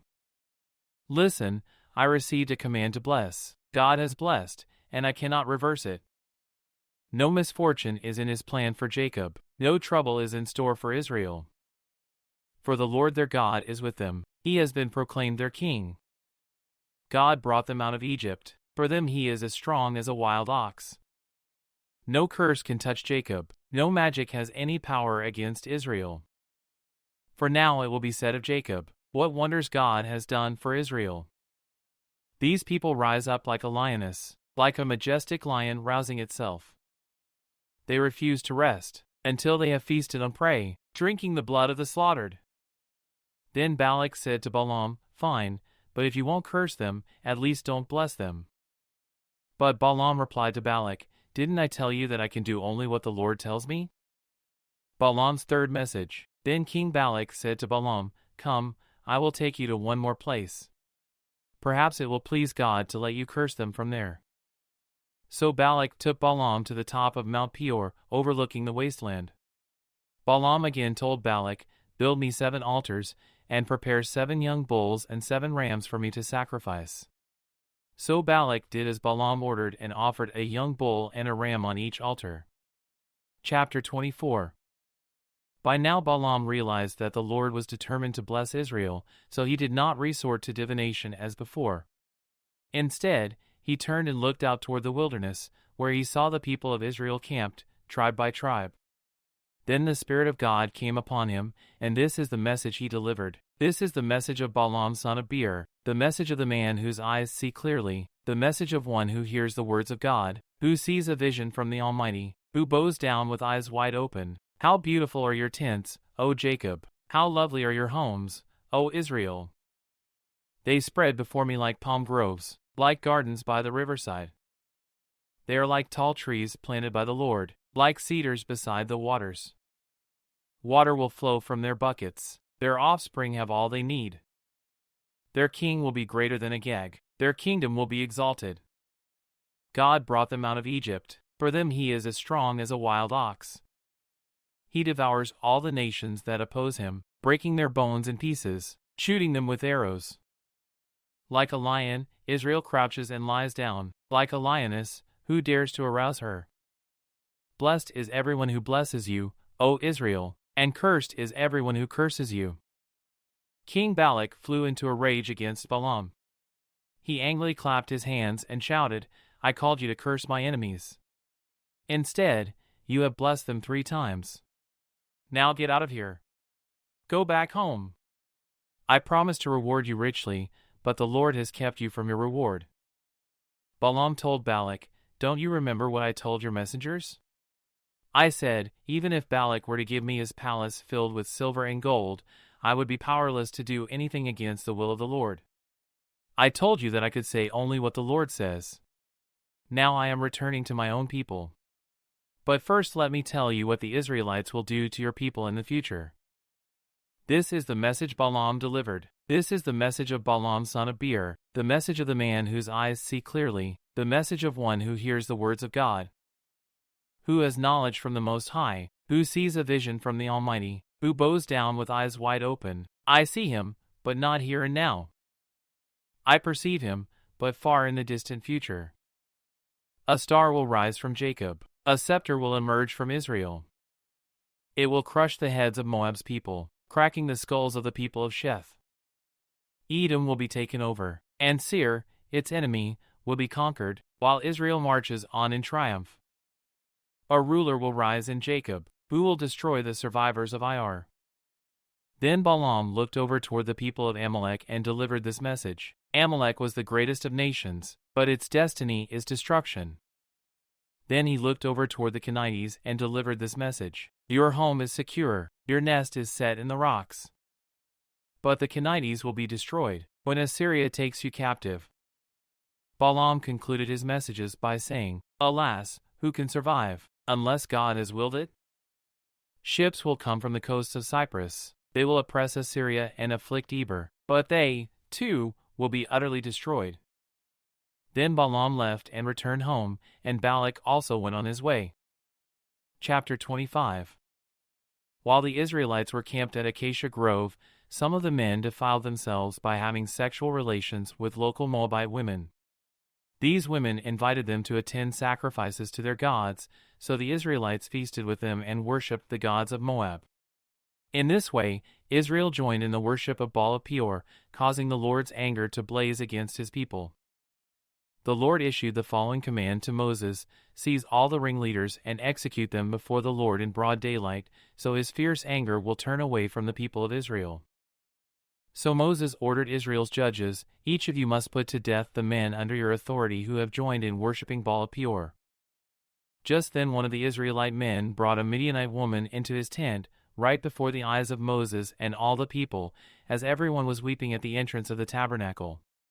When Phinehas son of Eleazar and grandson of Aaron the priest saw this, he jumped up and left the assembly. He took a spear and rushed after the man into his tent. Phinehas thrust the spear all the way through the man's body and into the woman's stomach. So the plague against the Israelites was stopped, but not before 24,000 people had died. Then the Lord said to Moses, Phinehas son of Eleazar and grandson of Aaron the priest has turned my anger away from the Israelites by being as zealous among them as I was. So I stopped destroying all Israel as I had intended to do in my zealous anger. Now tell him that I am making my special covenant of peace with him. In this covenant, I give him and his descendants a permanent right to the priesthood, for in his zeal for me, his God, he purified the people of Israel, making them right with me. The Israelite man killed with the Midianite woman was named Zimri son of Salu, the leader of a family from the tribe of Simeon. The woman's name was Cosbi, she was the daughter of Zur, the leader of a Midianite clan. Then the Lord said to Moses, Attack the Midianites and destroy them, because they assaulted you with deceit and tricked you into worshipping Baal of Peor, and because of Cosbi, the daughter of a Midianite leader, who was killed at the time of the plague because of what happened at Peor. Chapter 26. After the plague had ended, the Lord said to Moses and to Eleazar son of Aaron the priest, From the whole community of Israel, record the names of all the warriors by their families. List all the men 20 years old or older who are able to go to war. So there on the plains of Moab beside the Jordan River, across from Jericho, Moses and Eleazar the priest issued these instructions to the leaders of Israel: List all the men of Israel 20 years old and older, just as the Lord commanded Moses. This is the record of all the descendants of Israel who came out of Egypt. These were the clans descended from the sons of Reuben, Jacob's oldest son, the Hanokite clan, named after their ancestor Hanok. The Paluite clan, named after their ancestor Palu. The Hezronite clan, named after their ancestor Hezron. The Carmite clan, named after their ancestor Carmi. These were the clans of Reuben. Their registered troops numbered 43,730. Palu was the ancestor of Eliab, and Eliab was the father of Nemuel, Dathan, and Abram. This Dathan and Abram are the same community leaders who conspired with Korah against Moses and Aaron, rebelling against the Lord. But the earth opened up its mouth and swallowed them with Korah, and fire devoured 250 of their followers. This served as a warning to the entire nation of Israel. However, the sons of Korah did not die that day. These were the clans descended from the sons of Simeon, the Jemuelite clan, named after their ancestor Jemuel. The Jaminite clan, named after their ancestor Jamin. The Jachinite clan, named after their ancestor Jachin. The Zoharite clan, named after their ancestor Zohar. The Shaulite clan, named after their ancestor Shaul. These were the clans of Simeon. Their registered troops numbered 22,200. These were the clans descended from the sons of Gad: the Zephonite clan, named after their ancestor Zephon; the Haggite clan, named after their ancestor Haggi; the Shunite clan, named after their ancestor Shuni; the Oznite clan, named after their ancestor Ozni; the Arite clan, named after their ancestor Eri; the Aradite clan, named after their ancestor Arodi; the Arlite clan, named after their ancestor Areli. These were the clans of Gad. Their registered troops numbered 40,500. Judah had 2 sons, Er and Onan, who had died in the land of Canaan. These were the clans descended from Judah's surviving sons: the Shelonite clan, named after their ancestor Shelah; the Perizzite clan, named after their ancestor Perez; the Zerahite clan, named after their ancestor Zerah. These were the subclans descended from the Perizzites: the Hezronites, named after their ancestor Hezron; the Hamulites, named after their ancestor Hamul. These were the clans of Judah. Their registered troops numbered 76,500. These were the clans descended from the sons of Issachar: the Tolate clan, named after their ancestor Tola; the Puit clan, named after their ancestor Pua; the Jashabite clan, named after their ancestor Jashub; the Shimronite clan, named after their ancestor Shimron. These were the clans of Issachar. Their registered troops numbered 64,300. The tribe of Zebulun. These were the clans descended from the sons of Zebulun: the Saradite clan, named after their ancestor Sered; the Elonite clan, named after their ancestor Elon; the Jalielite clan, named after their ancestor Yaliel. These were the clans of Zebulun. Their registered troops numbered 60,500. 2 clans were descended from Joseph through Manasseh and Ephraim. These were the clans descended from Manasseh: the Machirite clan, named after their ancestor Machir; the Gileadite clan, named after their ancestor Gilead, Machir's son. These were the subclans descended from the Gileadites: the Ezerites, named after their ancestor Ezer; the Helekites, named after their ancestor Helek; the Azraelites, named after their ancestor Israel; the Shechemites, named after their ancestor Shechem; the Shemedites, named after their ancestor Sheminah; the Hepherites, named after their ancestor Hepher. One of Hepher's descendants, Zelophehad, had no sons, but his daughters' names were Mahlah, Noah, Hoglah, Milcah, and Tirzah. These were the clans of Manasseh. Their registered troops numbered 52,700. These were the clans descended from the sons of Ephraim: the Shuthelahite clan, named after their ancestor Shuthelah; the Becherite clan, named after their ancestor Becher; the Tahanite clan, named after their ancestor Tahan. This was the subclan descended from the Shuthelahites: the Aaronites, named after their ancestor Aaron. These were the clans of Ephraim. Their registered troops numbered 32,500. These clans of Manasseh and Ephraim were all descendants of Joseph. These were the clans descended from the sons of Benjamin: the Belate clan, named after their ancestor Bela; the Ashbelite clan, named after their ancestor Ashbel; the Ahiramite clan, named after their ancestor Ahiram; the Shupham clan, named after their ancestor Shupham; the Huphamite clan, named after their ancestor Hupham. These were the subclans descended from the Belates: the Ardites, named after their ancestor Ard; the Nahmites, named after their ancestor Naaman. These were the clans of Benjamin. Their registered troops numbered 45,600. These were the clans descended from the sons of Dan: the Shuhamite clan, named after their ancestor Shuham. These were the Shuhamite clans of Dan. Their registered troops numbered 64,400. These were the clans descended from the sons of Asher: the Imnite clan, named after their ancestor Imnah; the Ishvite clan, named after their ancestor Ishvi; the Beriite clan, named after their ancestor Beriah. These were the subclans descended from the Beriites: the Heberites, named after their ancestor Heber; the Machilites, named after their ancestor Malchiel; Asher also had a daughter named Sarah. These were the clans of Asher. Their registered troops numbered 53,400. These were the clans descended from the sons of Naphtali, the Jahzeelite clan, named after their ancestor Jahzeel; the Gunite clan, named after their ancestor Guni; the Jezerite clan, named after their ancestor Jezer; the Shilemite clan, named after their ancestor Shillem.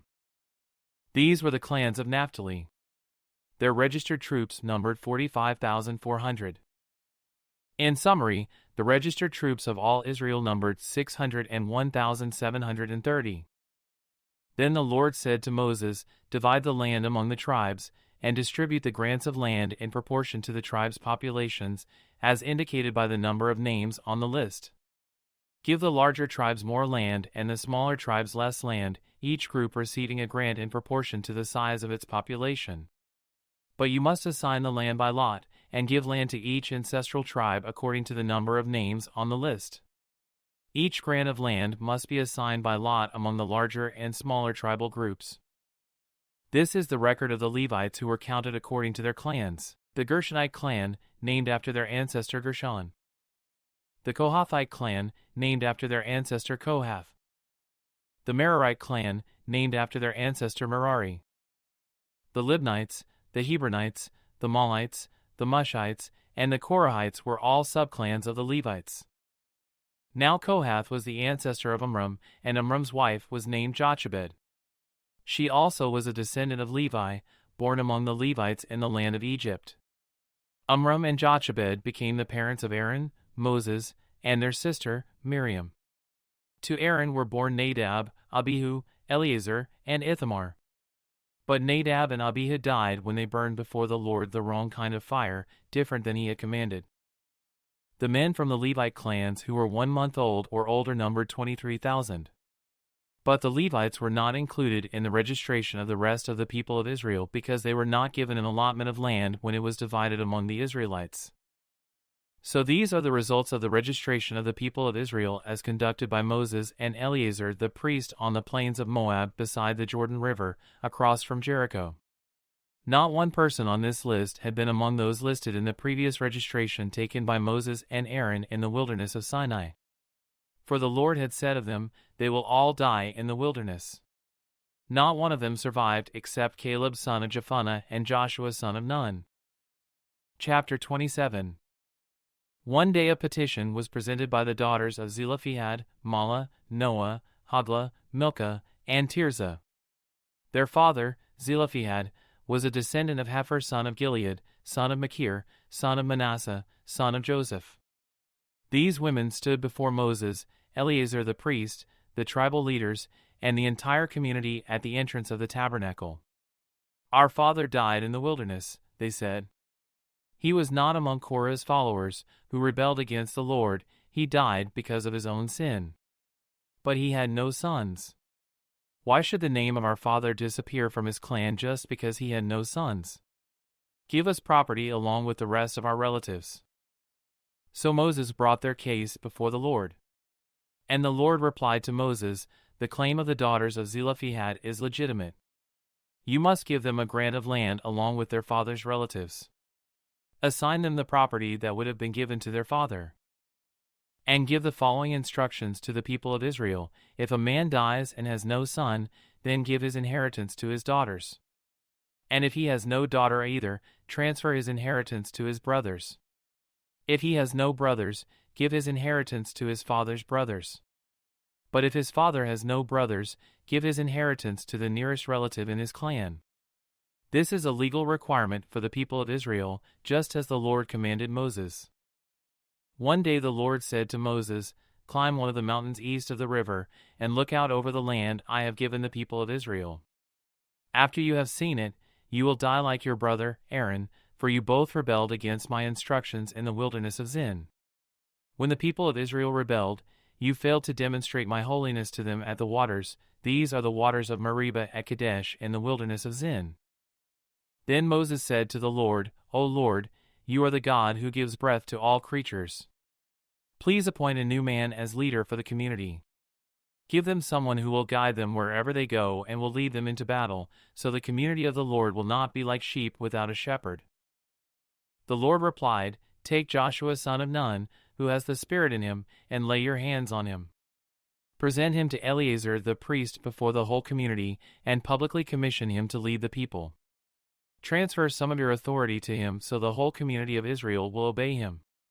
When direction from the Lord is needed, Joshua will stand before Eleazar the priest, who will use the Urim, one of the sacred lots cast before the Lord, to determine his will. This is how Joshua and the rest of the community of Israel will determine everything they should do." So Moses did as the Lord commanded. He presented Joshua to Eleazar the priest and the whole community. Moses laid his hands on him and commissioned him to lead the people, just as the Lord had commanded through Moses. Chapter 28. The Lord said to Moses, "Give these instructions to the people of Israel. The offerings you present as special gifts are a pleasing aroma to me, they are my food. See to it that they are brought at the appointed times and offered according to my instructions. Say to the people, this is the special gift you must present to the Lord as your daily burnt offering. You must offer 2 one-year-old male lambs with no defects. Sacrifice 1 lamb in the morning and the other in the evening. With each lamb you must offer a grain offering of 2 quarts of choice flour mixed with 1 quart of pure oil of pressed olives. This is the regular burnt offering instituted at Mount Sinai as a special gift, a pleasing aroma to the Lord.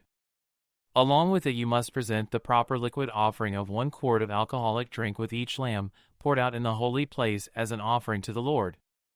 Offer the second lamb in the evening with the same grain offering and liquid offering. It, too, is a special gift, a pleasing aroma to the Lord. On the Sabbath day, sacrifice 2 one-year-old male lambs with no defects. They must be accompanied by a grain offering of 4 quarts of choice flour moistened with olive oil and a liquid offering. This is the burnt offering to be presented each Sabbath day, in addition to the regular burnt offering and its accompanying liquid offering. On the first day of each month, present an extra burnt offering to the Lord of 2 young bulls, 1 ram, and 7 one-year-old male lambs, all with no defects. These must be accompanied by grain offerings of choice flour moistened with olive oil, 6 quarts with each bull, 4 quarts with the ram, and 2 quarts with each lamb. This burnt offering will be a special gift, a pleasing aroma to the Lord. You must also present a liquid offering with each sacrifice, 2 quarts of wine for each bull, 1/3 of a gallon for the ram, and 1 quart for each lamb. Present this monthly burnt offering on the first day of each month throughout the year. On the first day of each month, you must also offer 1 male goat for a sin offering to the Lord. This is in addition to the regular burnt offering and its accompanying liquid offering. On the 14th day of the first month, you must celebrate the Lord's Passover. On the following day, the 15th day of the month, a joyous, 7-day festival will begin, but no bread made with yeast may be eaten. The first day of the festival will be an official day for Holy Assembly, and no ordinary work may be done on that day. As a special gift you must present a burnt offering to the Lord, 2 young bulls, 1 ram, and 7 one-year-old male lambs, all with no defects. These will be accompanied by grain offerings of choice flour moistened with olive oil, 6 quarts with each bull, 4 quarts with the ram, and 2 quarts with each of the 7 lambs. You must also offer a male goat as a sin offering to purify yourselves and make yourselves right with the Lord. Present these offerings in addition to your regular morning burnt offering. On each of the 7 days of the festival, this is how you must prepare the food offering that is presented as a special gift, a pleasing aroma to the Lord. These will be offered in addition to the regular burnt offerings and liquid offerings. The 7th day of the festival will be another official day for Holy Assembly, and no ordinary work may be done on that day. At the festival of harvest, when you present the first of your new grain to the Lord, you must call an official day for Holy Assembly, and you may do no ordinary work on that day. Present a special burnt offering on that day as a pleasing aroma to the Lord. It will consist of 2 young bulls, 1 ram, and 7 one-year-old male lambs. These will be accompanied by grain offerings of choice flour moistened with olive oil, 6 quarts with each bull, 4 quarts with the ram, and 2 quarts with each of the 7 lambs. Also, offer 1 male goat to purify yourselves and make yourselves right with the Lord. Prepare these special burnt offerings, along with the liquid offerings, in addition to the regular burnt offering and its accompanying grain offering. Be sure that all the animals you sacrifice have no defects.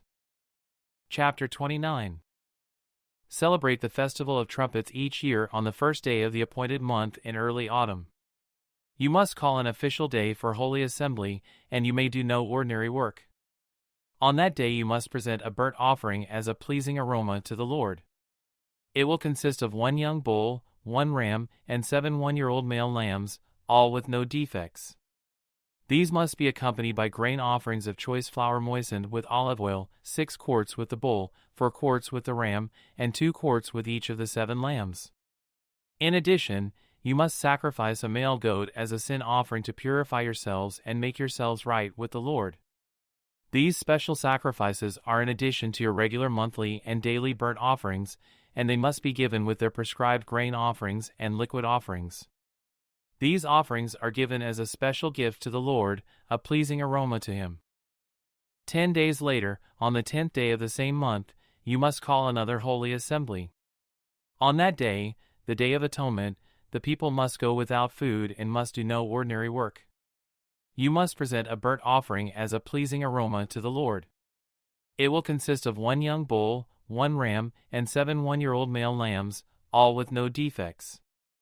These offerings must be accompanied by the prescribed grain offerings of choice flour moistened with olive oil, 6 quarts of choice flour with the bull, 4 quarts of choice flour with the ram, and 2 quarts of choice flour with each of the 7 lambs. You must also sacrifice 1 male goat for a sin offering. This is in addition to the sin offering of atonement and the regular daily burnt offering with its grain offering and their accompanying liquid offerings. 5 days later, on the 15th day of the same month, you must call another holy assembly of all the people, and you may do no ordinary work on that day. It is the beginning of the Festival of Shelters, a 7-day festival to the Lord. On the first day of the festival, you must present a burnt offering as a special gift, a pleasing aroma to the Lord. It will consist of 13 young bulls, 2 rams, and 14 one-year-old male lambs, all with no defects. Each of these offerings must be accompanied by a grain offering of choice flour moistened with olive oil, 6 quarts for each of the 13 bulls, 4 quarts for each of the 2 rams, and 2 quarts for each of the 14 lambs. You must also sacrifice a male goat as a sin offering, in addition to the regular burnt offering with its accompanying grain offering and liquid offering. On the second day of this 7-day festival, sacrifice 12 young bulls, 2 rams, and 14 one-year-old male lambs, all with no defects. Each of these offerings of bulls, rams, and lambs must be accompanied by its prescribed grain offering and liquid offering. You must also sacrifice a male goat as a sin offering, in addition to the regular burnt offering with its accompanying grain offering and liquid offering. On the third day of the festival, sacrifice 11 young bulls, 2 rams, and 14 one-year-old male lambs, all with no defects. Each of these offerings of bulls, rams, and lambs must be accompanied by its prescribed grain offering and liquid offering. You must also sacrifice a male goat as a sin offering, in addition to the regular burnt offering with its accompanying grain offering and liquid offering. On the fourth day of the festival, sacrifice 10 young bulls, 2 rams, and 14 one-year-old male lambs, all with no defects. Each of these offerings of bulls, rams, and lambs must be accompanied by its prescribed grain offering and liquid offering. You must also sacrifice a male goat as a sin offering, in addition to the regular burnt offering with its accompanying grain offering and liquid offering. On the fifth day of the festival, sacrifice 9 young bulls, 2 rams, and 14 one-year-old male lambs, all with no defects. Each of these offerings of bulls, rams, and lambs must be accompanied by its prescribed grain offering and liquid offering. You must also sacrifice a male goat as a sin offering, in addition to the regular burnt offering with its accompanying grain offering and liquid offering. On the sixth day of the festival, sacrifice 8 young bulls, 2 rams, and 14 one-year-old male lambs, all with no defects. Each of these offerings of bulls, rams, and lambs must be accompanied by its prescribed grain offering and liquid offering. You must also sacrifice a male goat as a sin offering, in addition to the regular burnt offering with its accompanying grain offering and liquid offering. On the seventh day of the festival, sacrifice 7 young bulls, 2 rams, and 14 one-year-old male lambs, all with no defects. Each of these offerings of bulls, rams, and lambs must be accompanied by its prescribed grain offering and liquid offering. You must also sacrifice 1 male goat as a sin offering, in addition to the regular burnt offering with its accompanying grain offering and liquid offering. On the 8th day of the festival, proclaim another holy day.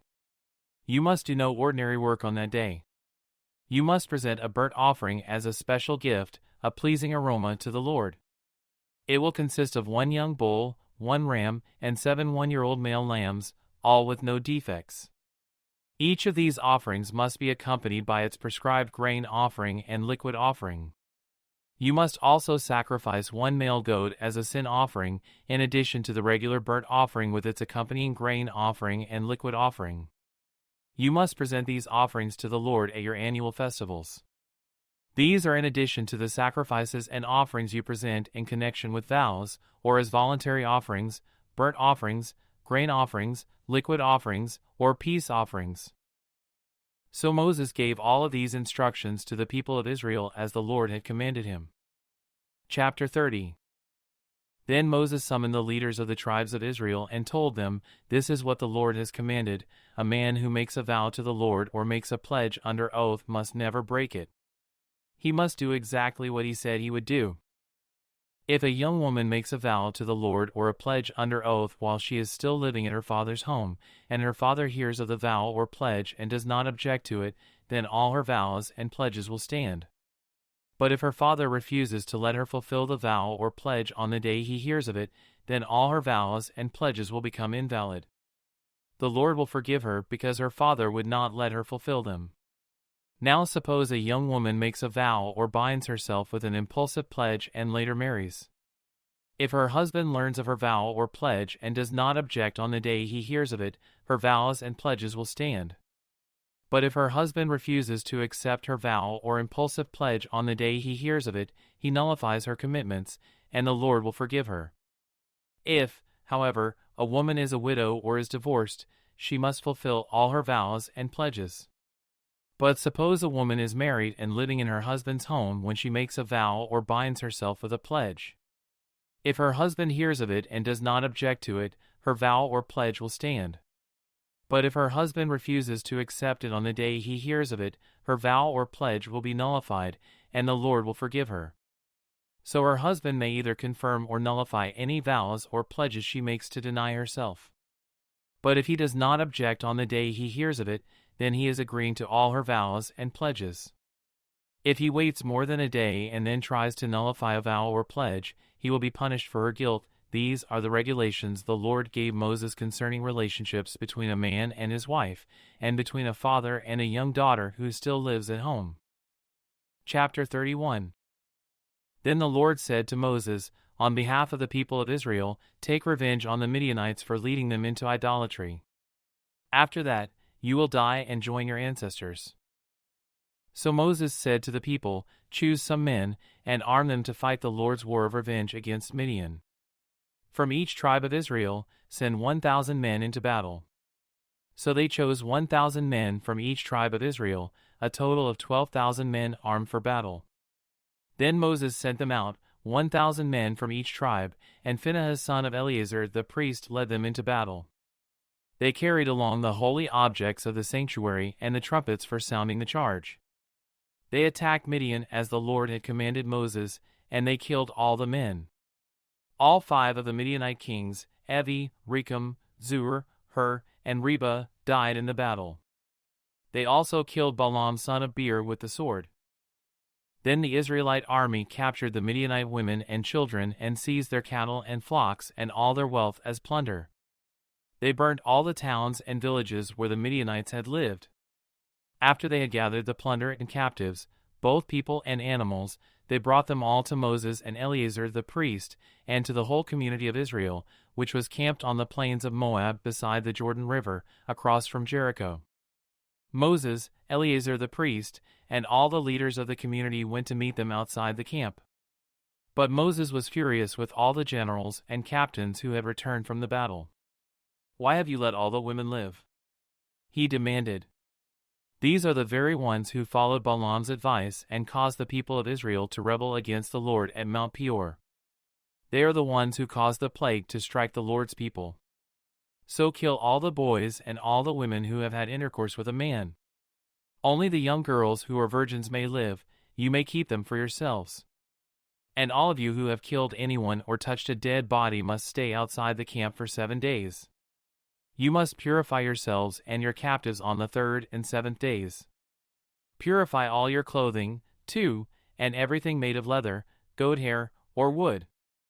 Then Eleazar the priest said to the men who were in the battle, "The Lord has given Moses this legal requirement: anything made of gold, silver, bronze, iron, tin, or lead, that is, all metals that do not burn, must be passed through fire in order to be made ceremonially pure.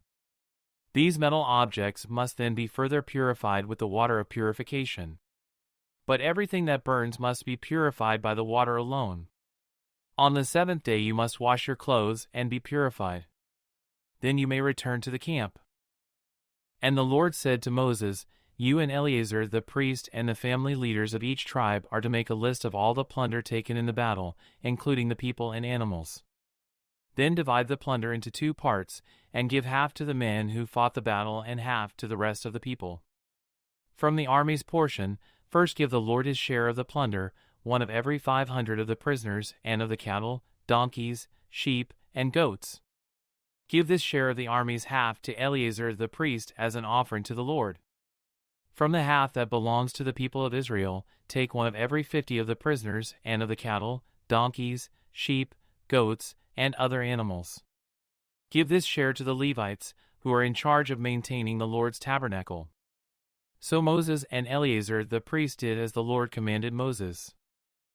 The plunder remaining from everything the fighting men had taken totaled 675,000 sheep and goats, 33,72,000 cattle, 34,61,000 donkeys, and 32,000 virgin girls. Half of the plunder was given to the fighting men.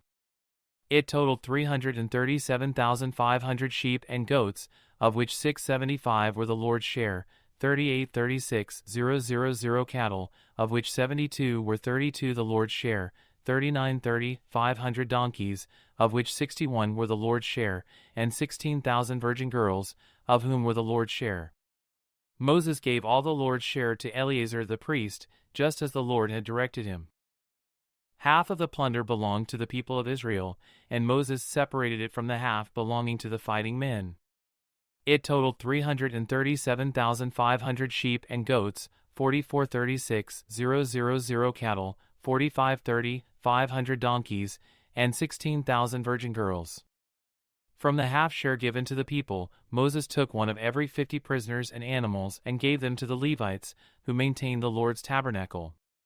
All this was done as the Lord had commanded Moses. Then all the generals and captains came to Moses and said, "We, your servants, have accounted for all the men who went out to battle under our command. Not one of us is missing.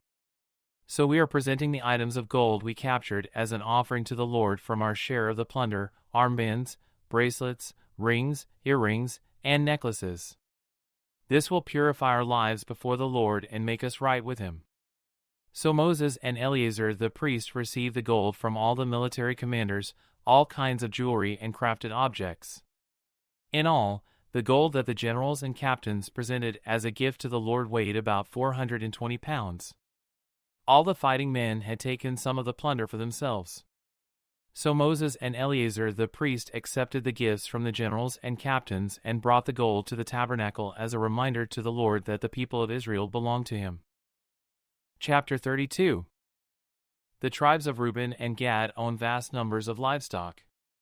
So when they saw that the lands of Jazer and Gilead were ideally suited for their flocks and herds, they came to Moses, Eleazar the priest, and the other leaders of the community. They said, "Notice the towns of Ataroth, Dibon, Jazer, Nimrah, Heshbon, Elili, Sibmah, Nebo, and Beon. The Lord has conquered this whole area for the community of Israel, and it is ideally suited for all our livestock. If we have found favor with you, please let us have this land as our property instead of giving us land across the Jordan River. Do you intend to stay here while your brothers go across and do all the fighting? Moses asked the men of Gad and Reuben, "Why do you want to discourage the rest of the people of Israel from going across to the land the Lord has given them? Your ancestors did the same thing when I sent them from Kadesh Barnea to explore the land. After they went up to the valley of Eshcol and explored the land, they discouraged the people of Israel from entering the land the Lord was giving them. Then the Lord was very angry with them, and he vowed, 'Of all those I rescued from Egypt, no one who is 20 years old or older will ever see the land I swore to give to Abraham, Isaac, and Jacob, for they have not obeyed me wholeheartedly.' The only exceptions are Caleb son of Jephunneh the Kenizzite and Joshua son of Nun, for they have wholeheartedly followed the Lord." The Lord was angry with Israel and made them wander in the wilderness for 40 years until the entire generation that sinned in the Lord's sight had died. But here you are, a brood of sinners, doing exactly the same thing. You are making the Lord even angrier with Israel. If you turn away from him like this and he abandons them again in the wilderness, you will be responsible for destroying this entire nation. But they approached Moses and said, "We simply want to build pens for our livestock and fortified towns for our wives and children. Then we will arm ourselves and lead our fellow Israelites into battle until we have brought them safely to their land. Meanwhile, our families will stay in the fortified towns we build here, so they will be safe from any attacks by the local people. We will not return to our homes until all the people of Israel have received their portions of land. But we do not claim any of the land on the other side of the Jordan. We would rather live here on the east side and accept this as our grant of land." Then Moses said, "If you keep your word and arm yourselves for the Lord's battles, and if your troops cross the Jordan and keep fighting until the Lord has driven out his enemies, then you may return when the Lord has conquered the land. You will have fulfilled your duty to the Lord and to the rest of the people of Israel. And the land on the east side of the Jordan will be your property from the Lord. But if you fail to keep your word, then you will have sinned against the Lord, and you may be sure that your sin will find you out. Go ahead and build towns for your families and pens for your flocks, but do everything you have promised." Then the men of Gad and Reuben replied, "We, your servants, will follow your instructions exactly. Our children, wives, flocks, and cattle will stay here in the towns of Gilead. But all who are able to bear arms will cross over to fight for the Lord, just as you have said." So Moses gave orders to Eleazar the priest, Joshua son of Nun, and the leaders of the clans of Israel. He said, "The men of Gad and Reuben who are armed for battle must cross the Jordan with you to fight for the Lord. If they do, give them the land of Gilead as their property when the land is conquered. But if they refuse to arm themselves and cross over with you, then they must accept land with the rest of you in the land of Canaan." The tribes of Gad and Reuben said again, "We are your servants, and we will do as the Lord has commanded. We will cross the Jordan into Canaan fully armed to fight for the Lord, but our property will be here on this side of the Jordan." So Moses assigned land to the tribes of Gad, Reuben, and half the tribe of Manasseh son of Joseph. He gave them the territory of King Sihon of the Amorites and the land of King Og of Bashan, the whole land with its cities and surrounding lands. The descendants of Gad built the towns of Dibon, Ataroth, Aroer, Atrothshaphan, Jazer, Jodbihah, Beth Nimrah, and Beth Haran. These were all fortified towns with pens for their flocks. The descendants of Reuben built the towns of Heshbon, Elili, Kiriathaim, Nebo, Balmeon, and Sibmah. They changed the names of some of the towns they conquered and rebuilt. Then the descendants of Machir of the tribe of Manasseh went to Gilead and conquered it, and they drove out the Amorites living there. So Moses gave Gilead to the Machirites, descendants of Manasseh, and they settled there. The people of Jair, another clan of the tribe of Manasseh, captured many of the towns in Gilead and changed the name of that region to the towns of Jair. Meanwhile, a man named Noba captured the town of Kenath and its surrounding villages, and he renamed that area Noba after himself. Chapter 33. This is the route the Israelites followed as they marched out of Egypt under the leadership of Moses and Aaron. At the Lord's direction, Moses kept a written record of their progress. These are the stages of their march, identified by the different places where they stopped along the way. They set out from the city of Ramesses in early spring, on the 15th day of the first month, on the morning after the first Passover celebration. The people of Israel left defiantly, in full view of all the Egyptians. Meanwhile, the Egyptians were burying all their firstborn sons, whom the Lord had killed the night before. The Lord had defeated the gods of Egypt that night with great acts of judgment. After leaving Ramesses, the Israelites set up camp at Sukkot. Then they left Sukkot and camped at Etham on the edge of the wilderness. They left Etham and turned back toward Pi-hahiroth, opposite Baal-zephon, and camped near Migdol. They left Pi-hahiroth and crossed the Red Sea into the wilderness beyond. Then they traveled for 3 days into the Etham wilderness and camped at Marah. They left Marah and camped at Elim, where there were 12 springs of water and 70 palm trees. They left Elim and camped beside the Red Sea. They left the Red Sea and camped in the wilderness of Sin. They left the wilderness of Sin and camped at Dophkah. They left Dophkah and camped at Alush. They left Alush and camped at Rephidim, where there was no water for the people to drink. They left Rephidim and camped in the wilderness of Sinai. They left the wilderness of Sinai and camped at Kibroth-hattaavah. They left Kibroth-hattaavah and camped at Hazeroth. They left Hazeroth and camped at Rithmah. They left Rithmah and camped at Rimmon-Perez. They left Rimmon-Perez and camped at Libnah. They left Libnah and camped at Rissah. They left Rissah and camped at Kehelatha. They left Kehelatha and camped at Mount Shepher. They left Mount Shepher and camped at Harada. They left Harada and camped at Makaloth. They left Makaloth and camped at Tahath. They left Tahath and camped at Turah. They left Turah and camped at Mithkah. They left Mithkah and camped at Hashmanah. They left Hashmanah and camped at Mosroth. They left Mosroth and camped at Beni Jaakan. They left Beni Jaakan and camped at Hor-Haggidgad. They left Hor-Haggidgad and camped at Jotbathah. They left Jotbathah and camped at Abrona. They left Abrona and camped at Ezion-Geber. They left Ezion-Geber and camped at Kadesh in the wilderness of Zin. They left Kadesh and camped at Mount Hor, at the border of Edom. While they were at the foot of Mount Hor, Aaron the priest was directed by the Lord to go up the mountain, and there he died. This happened in midsummer, on the first day of the 5th month of the 40th year after Israel's departure from Egypt. Aaron was 123 years old when he died there on Mount Hor.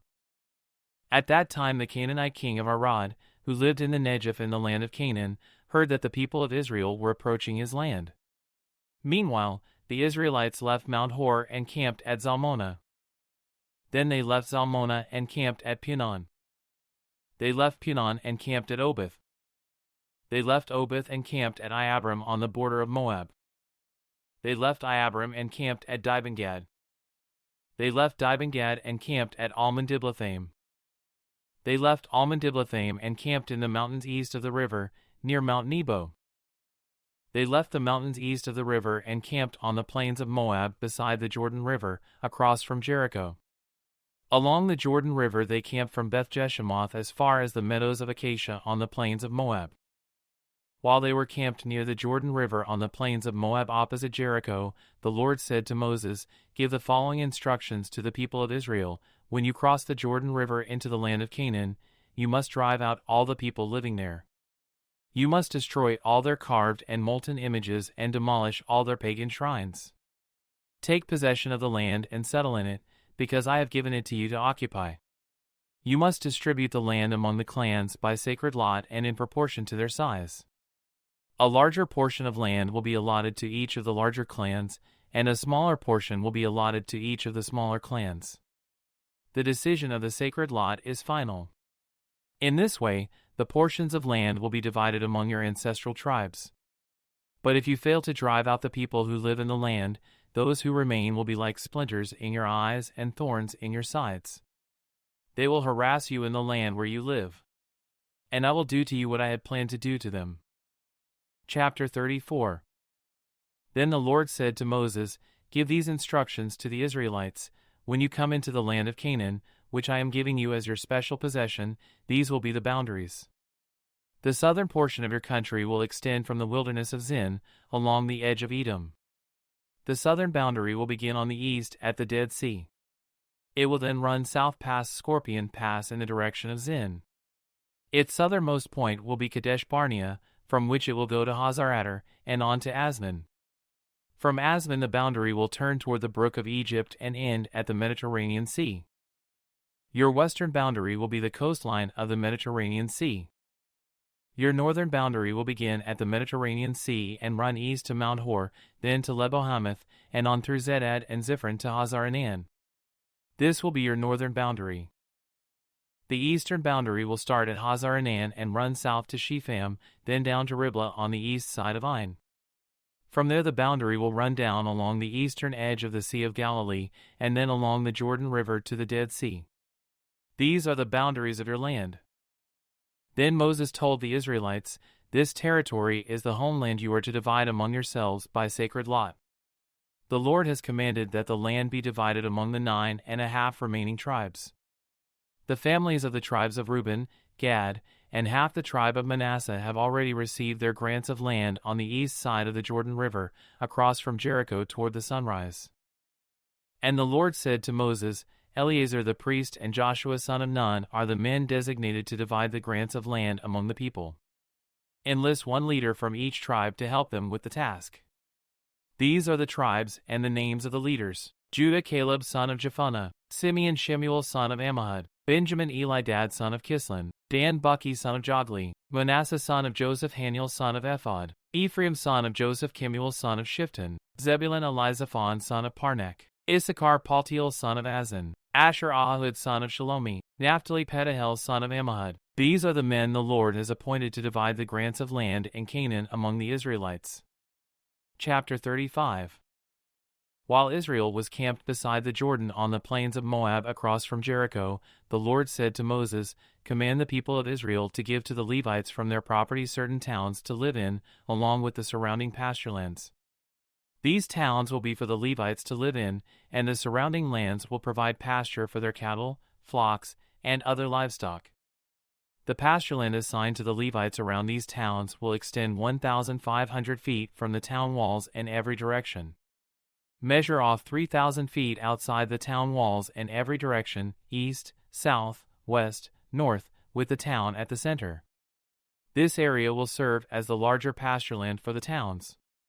6 of the towns you give the Levites will be cities of refuge, where a person who has accidentally killed someone can flee for safety. In addition, give them 42 other towns.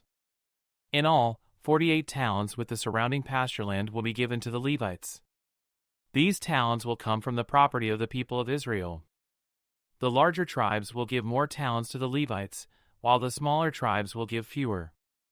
Each tribe will give property in proportion to the size of its land. The Lord said to Moses, "Give the following instructions to the people of Israel. When you cross the Jordan into the land of Canaan, designate cities of refuge to which people can flee if they have killed someone accidentally. These cities will be places of protection from a dead person's relatives who want to avenge the death. The slayer must not be put to death before being tried by the community. Designate 6 cities of refuge for yourselves, 3 on the east side of the Jordan River and 3 on the west in the land of Canaan. These cities are for the protection of Israelites, foreigners living among you, and traveling merchants. Anyone who accidentally kills someone may flee there for safety. But if someone strikes and kills another person with a piece of iron, it is murder, and the murderer must be executed. Or if someone with a stone in his hand strikes and kills another person, it is murder, and the murderer must be put to death. Or if someone strikes and kills another person with a wooden object, it is murder, and the murderer must be put to death. The victim's nearest relative is responsible for putting the murderer to death. When they meet, the avenger must put the murderer to death. So if someone hates another person and waits in ambush, then pushes him or throws something at him and he dies, it is murder. Or if someone hates another person and hits him with a fist and he dies, it is murder. In such cases, the avenger must put the murderer to death when they meet. But suppose someone pushes another person without having shown previous hostility, or throws something that unintentionally hits another person, or accidentally drops a huge stone on someone, though they were not enemies, and the person dies. If this should happen, the community must follow these regulations in making a judgment between the slayer and the avenger, the victim's nearest relative. The community must protect the slayer from the avenger and must escort the slayer back to live in the city of refuge to which he fled. There he must remain until the death of the high priest, who is anointed with the sacred oil. But if the slayer ever leaves the limits of the city of refuge, and the avenger finds him outside the city and kills him, it will not be considered murder. The slayer should have stayed inside the city of refuge until the death of the high priest. But after the death of the high priest, the slayer may return to his own property. These are legal requirements for you to observe from generation to generation, wherever you may live. All murderers must be put to death, but only if evidence is presented by more than one witness. No one may be put to death on the testimony of only one witness. Also, you must never accept a ransom payment for the life of someone judged guilty of murder and subject to execution. Murderers must always be put to death. And never accept a ransom payment from someone who has fled to a city of refuge, allowing a slayer to return to his property before the death of the high priest. This will ensure that the land where you live will not be polluted, for murder pollutes the land. And no sacrifice except the execution of the murderer can purify the land from murder.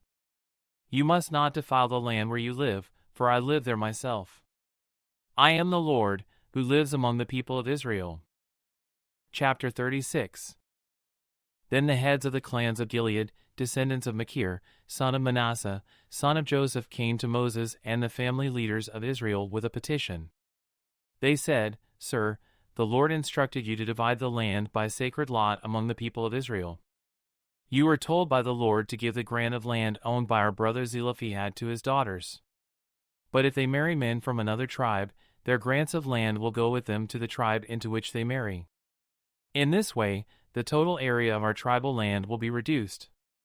Then when the year of Jubilee comes, their portion of land will be added to that of the new tribe, causing it to be lost forever to our ancestral tribe. So Moses gave the Israelites this command from the Lord: the claim of the men of the tribe of Joseph is legitimate. This is what the Lord commands concerning the daughters of Zelophehad: let them marry anyone they like, as long as it is within their own ancestral tribe. None of the territorial land may pass from tribe to tribe, for all the land given to each tribe must remain within the tribe to which it was first allotted. The daughters throughout the tribes of Israel who are in line to inherit property must marry within their tribe, so that all the Israelites will keep their ancestral property. No grant of land may pass from one tribe to another. Each tribe of Israel must keep its allotted portion of land. The daughters of Zelophehad did as the Lord commanded Moses. Mahlah, Tirzah, Hoglah, Milcah, and Noah all married cousins on their father's side. They married into the clans of Manasseh son of Joseph. Thus, their inheritance of land remained within their ancestral tribe.